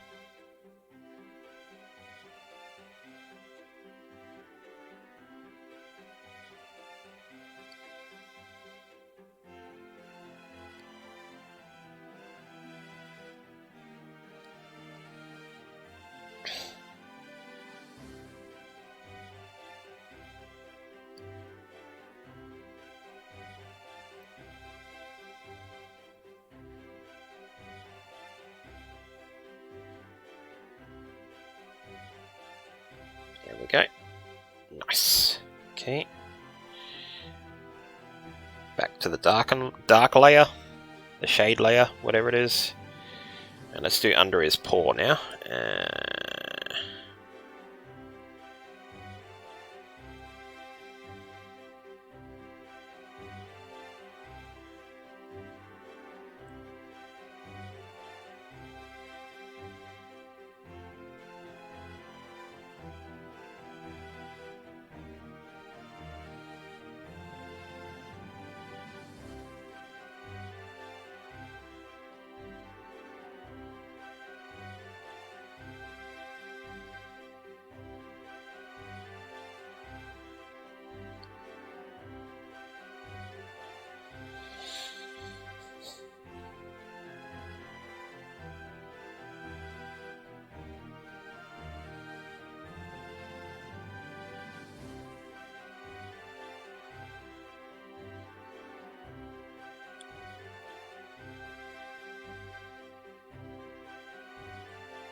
Okay, let's do his shoes now.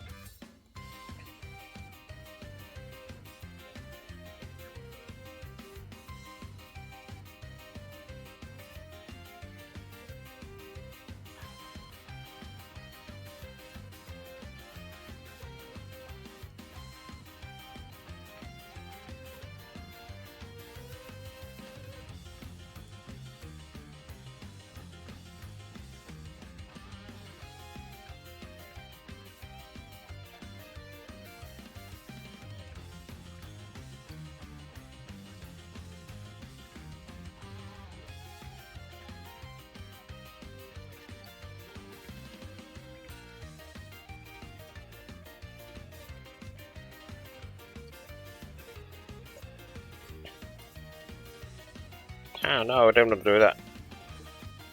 Why you do this?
This is going to be let's make the brush size smaller so it doesn't accidentally hit the out of region.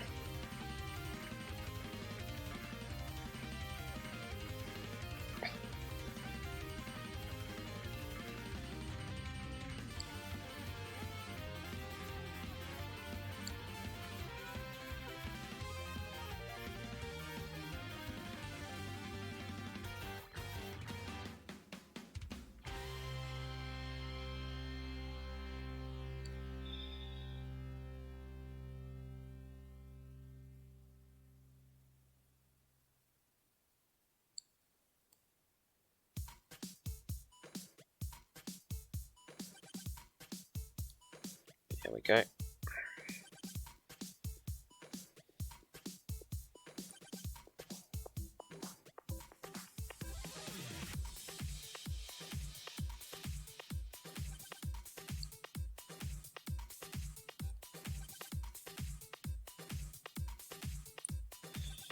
A bit more of a straightforward than that. There we go.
Yeah, looking good.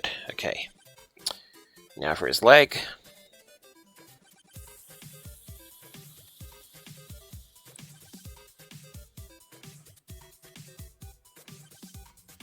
This part should be relatively easy.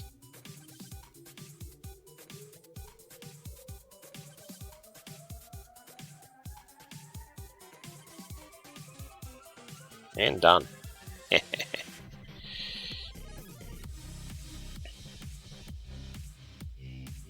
Alright, all that's left is the belly.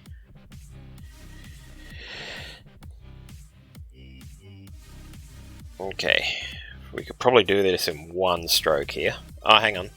Under his face could probably do it with a bit of shading too, but we'll worry about that afterwards. Alright.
There we go. Fully cell shaded and lit Yoshi. Excuse me, just stretching. Now, next thing you'll want to do is select in. Sorry that took so long, by the way.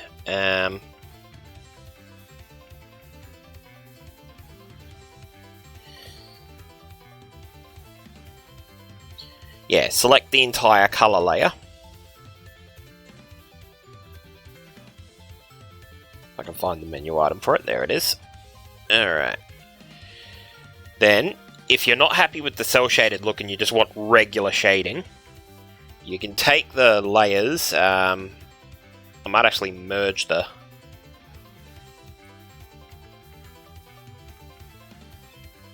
Let's make those 100% again. Merge them.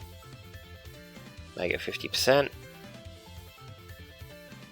Alright, so that's one hard light layer.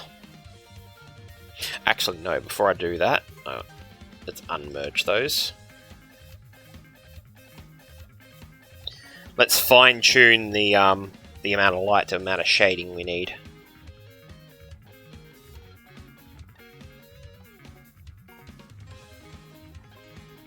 Yeah, 50% light, 25% shading.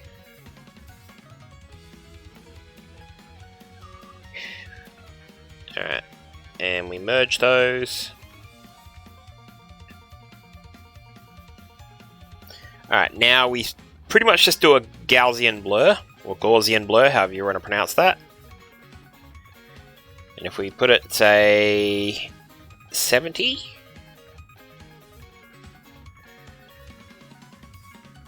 you can get a more traditional look for the shading.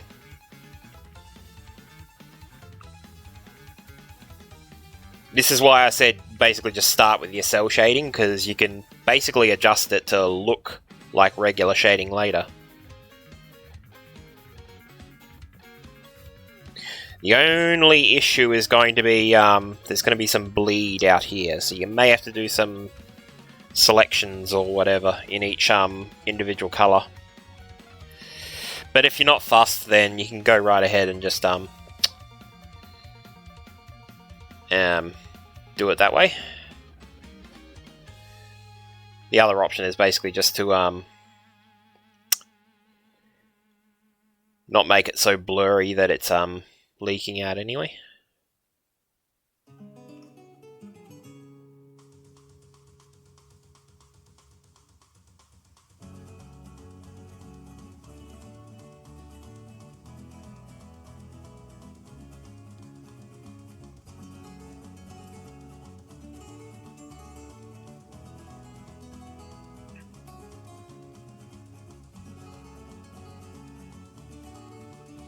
Alright, now that he's done, let's give it a bit of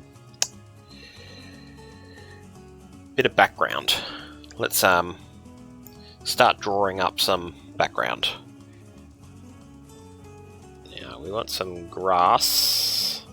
So let's get a bit of a grass green going there.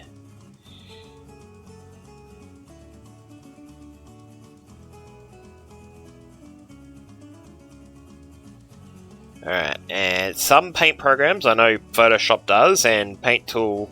No, not Paint Tool, sorry. Clip Studio Paint have grass brushes that you can use. Just gotta find them. Hang on.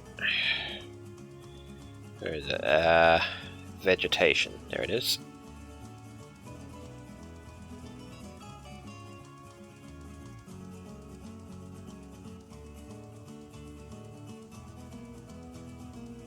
Okay, in the case of this one, I might...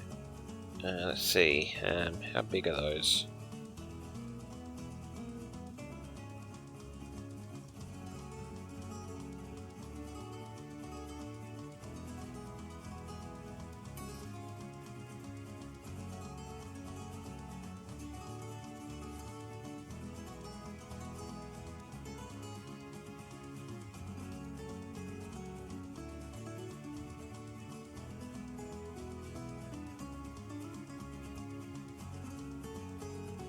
Let's drag grass A.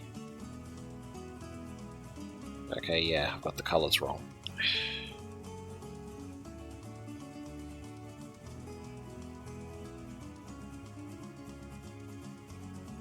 Why isn't that working?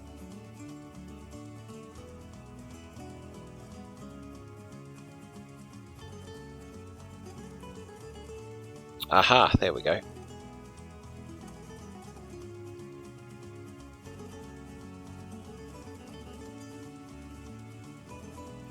Alright, so we'll start with some grass. What's grass C look like?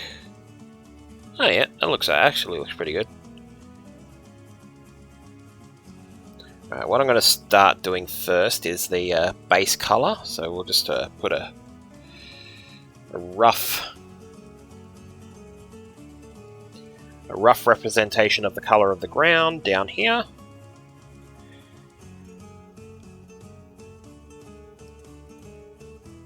So make it look like he's standing on a cliffside, so to speak.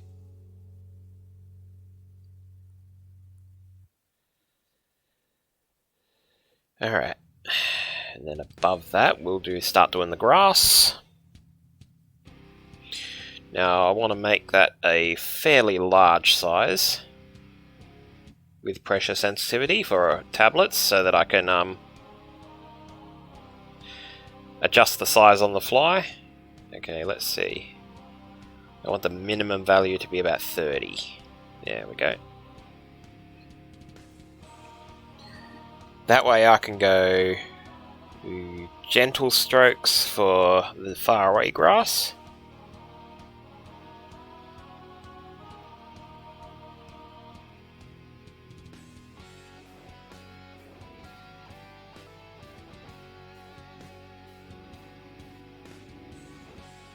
Keep doing that along the line until it covers up the line completely.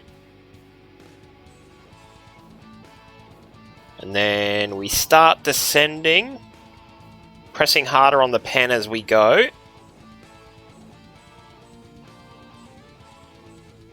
Which will make the plants bigger.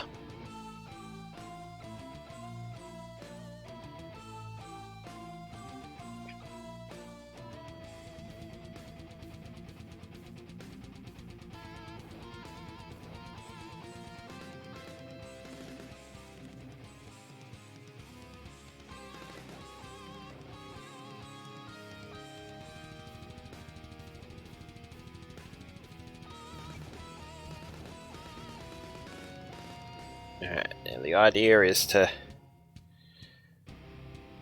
fill in as much of the dark color as possible, and then it might seem counterintuitive, but we need to do that again, the entire thing again. The reason is so that the each layer doesn't feel out of place.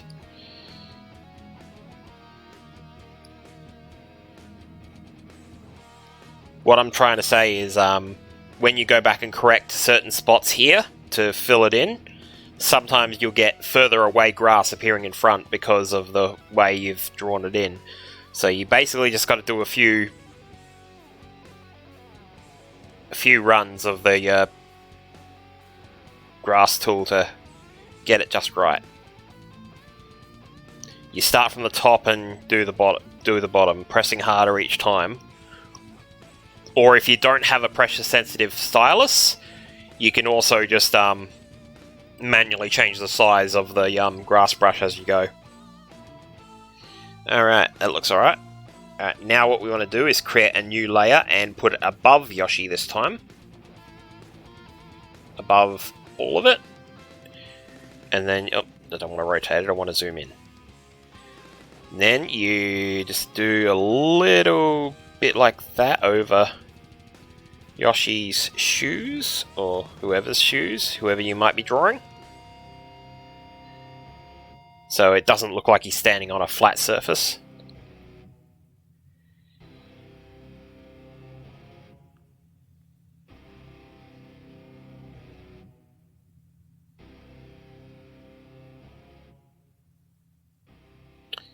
Alright, now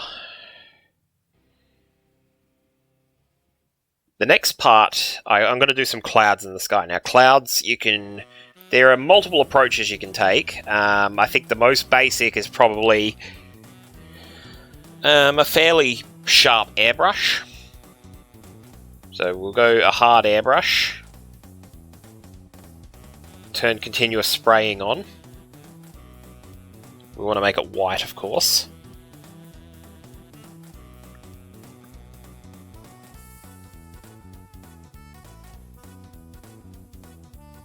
Alright, let's just do a basic outline of a cloud. Just for fun, let's say there's a cloud that looks like Yoshi as well. There's a cloud that's basically in the silhouette of a Yoshi.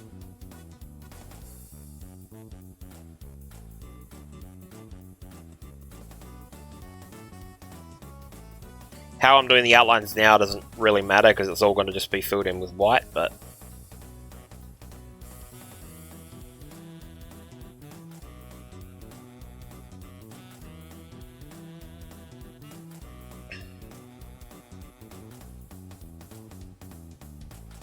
yeah. For cloud, you don't want it to look exactly like the object anyway, because clouds never look exactly like the object you think they do.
And a few egg clouds, because why not?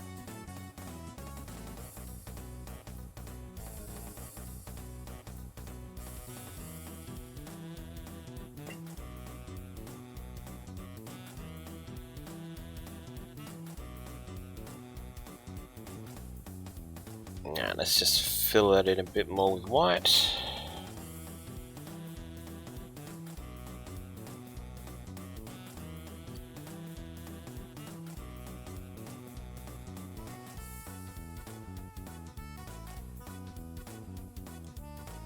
Let's just separate them a bit.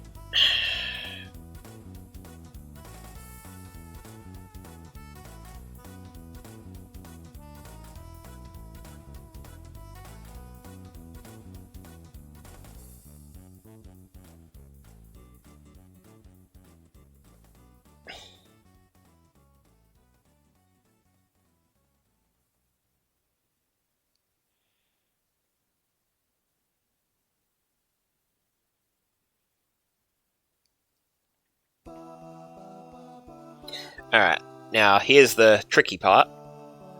We got to duplicate that layer, put the new layer underneath it, or I suppose you can just use the original layer as the underneath layer, but whatever. And now what we want to do is filter, do another Gaussian blur.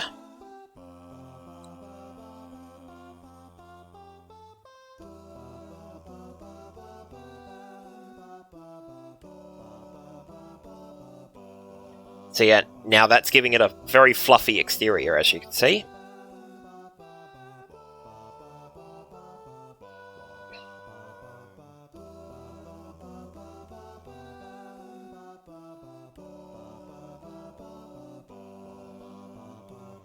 Alright, so let's say 200, the max possible value.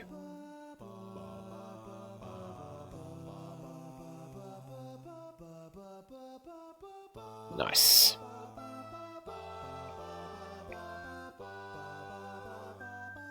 Alright, now, we duplicate those layers even more to give it an even fluffier exterior. Then we merge them.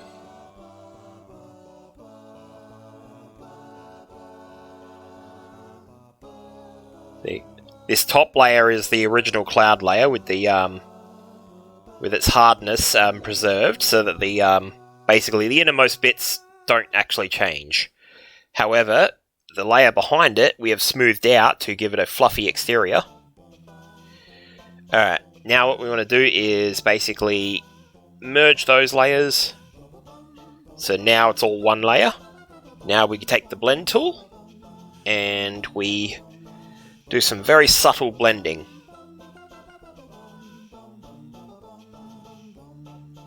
Just make it small enough so it doesn't do too much damage. Some very subtle blending.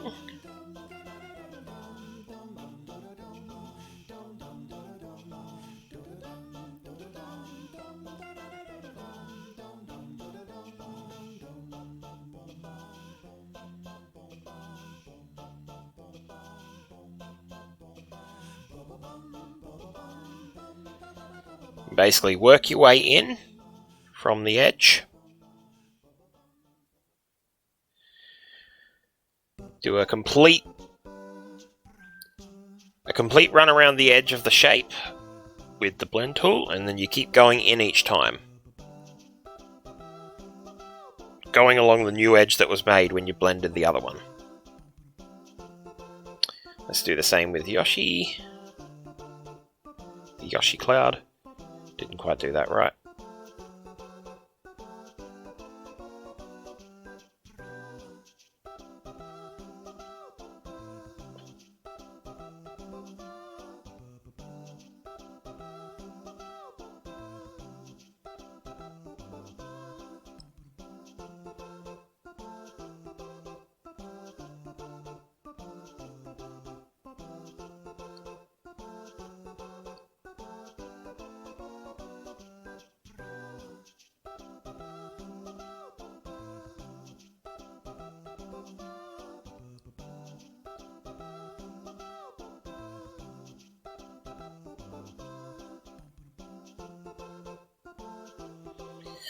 And once you've had a few runs around the edges with the blending, that's when we whip out the blur tool one more time.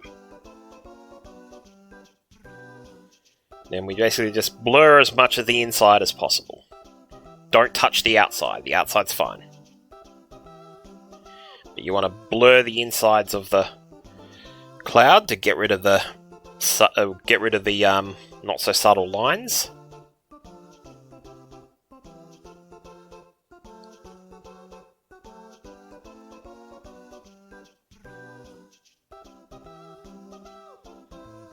This part's probably not as important as all the previous steps, but this is just generally my process to make it look absolutely perfect. Then the next thing you do is... I made a boo-boo. I made a boo-boo. I accidentally drew the... Oh, wow. Okay. Oh, geez. Do I really have to undo all that? I suppose I don't really have to. I could always just remove the grass and do that part again.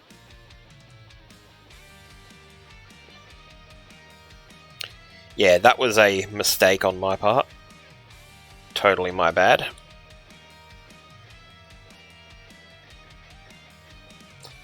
I did it on the same layer as the grass that was over Yoshi's feet, so yeah.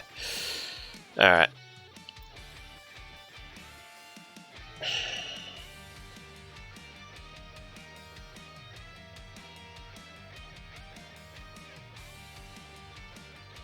Alright.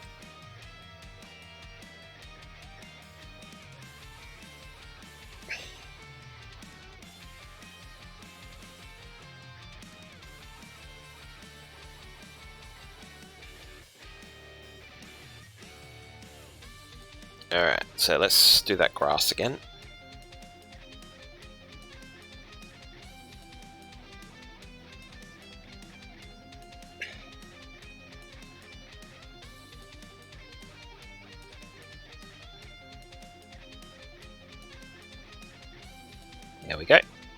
Nice.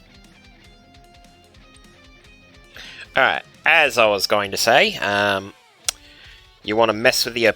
Actually, no, we're going to change the layer type for the clouds to an overlay. No, not overlay. That's a bad idea. Sorry. Ignore me. I'm being... Okay, probably... Yeah, this is going to take some experimentation.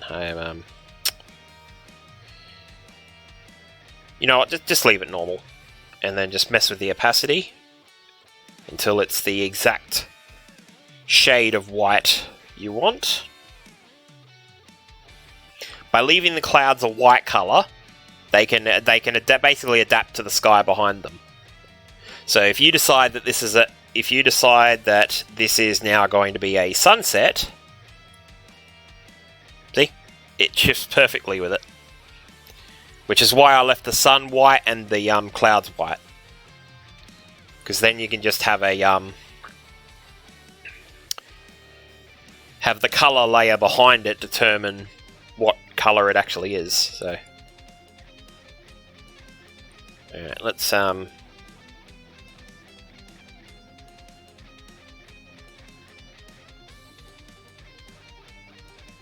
you could also have a night sky with a sun that doesn't make... I suppose that could be a moon, but... but you get the idea. Let's make it a day sky again.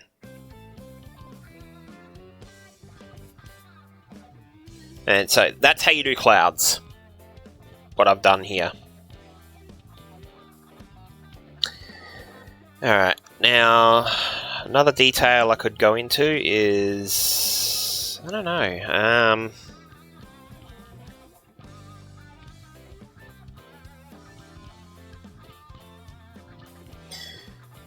I guess I'll open this up for question time. Is there any anything you've been curious about how I've done in any of my previous pictures at all? Feel free to ask. In the meantime, I'll try to think of something else to cover.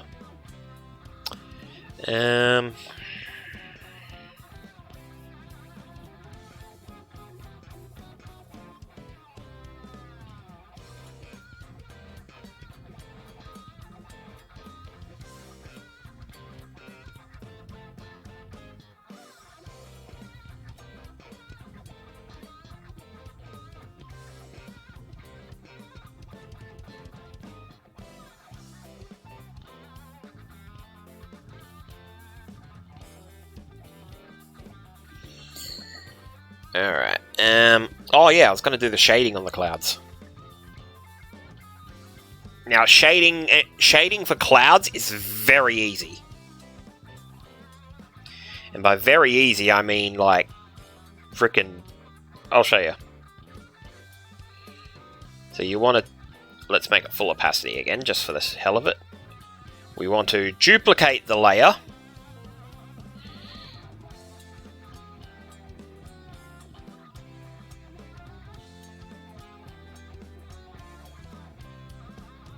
Move it down slightly, and then what we do is we actually first we need to color it black. So put the alpha lock on and just scrub it all over in black. Then we set it to darken, and then let's do darken at 25%. Move it down slightly.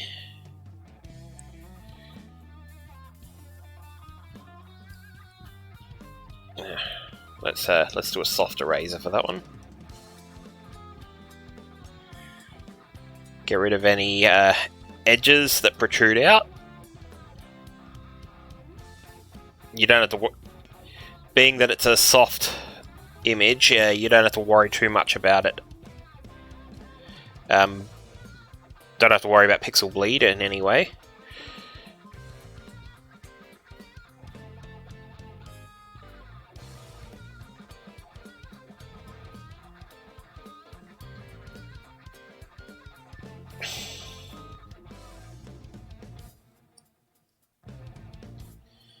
Alright, now we get the blur tool.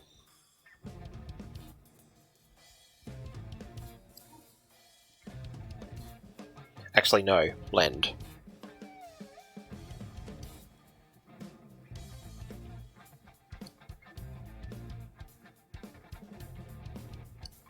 Why isn't that working? Oh, helps if alpha lock's not on. Doy. First we get the blend tool.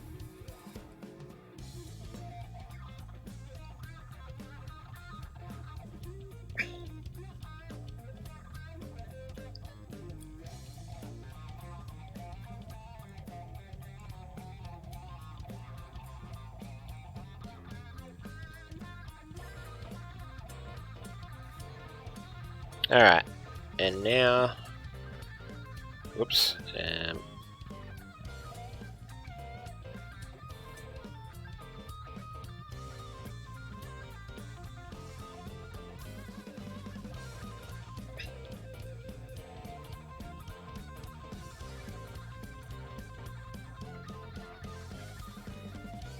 guess we have to do some erasing here after all.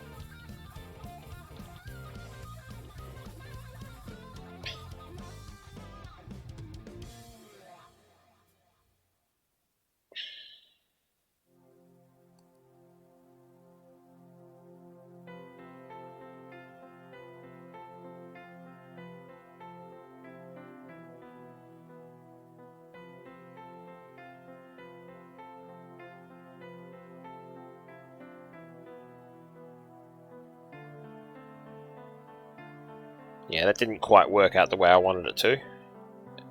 It's been a while since I've had to draw clouds.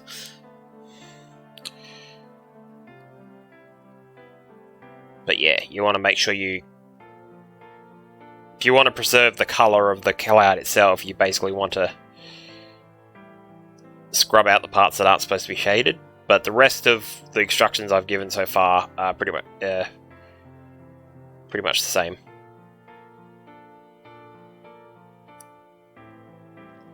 Alright, now we get the blend tool.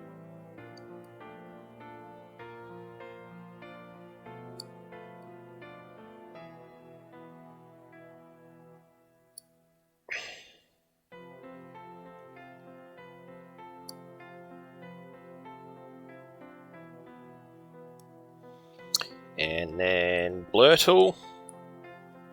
Make it bigger.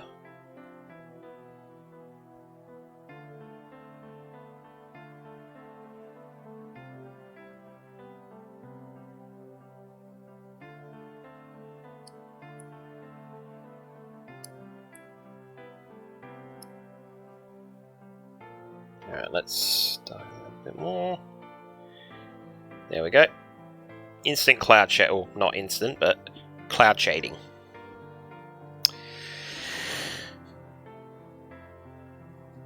Yeah, it's much quicker to do shading on clouds than it is to do it on characters and scenery and all that, is my overall point. Let's just clean up the bits around here first.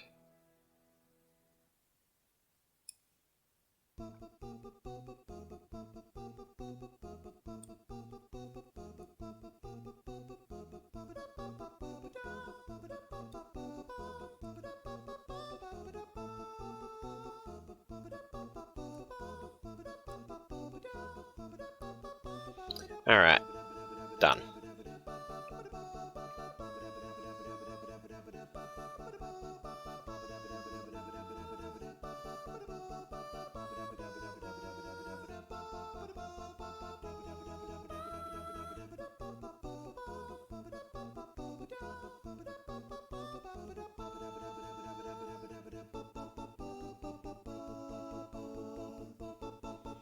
Okay, so yeah, that is basically my process between sketching and colouring and lighting and everything in between. Generally, I don't usually draw my backgrounds. Generally, I tend to pre-render them, so that's how the backgrounds look so good when I do pictures. So, I thought I'd throw in a bit of background basics like grass and clouds and all that, and the sun and other stuff. But my forte is generally the characters more so than the background. So like I generate my backgrounds and then draw the characters over them usually. But yeah, I hope this has been educational and enlightening for all of you. I'm going to call the stream there because I think I've pretty much shown off everything I really know. So yeah, I hope to stream again sometime. This was actually a lot of fun. I'll catch you guys very soon. See you later. Bye.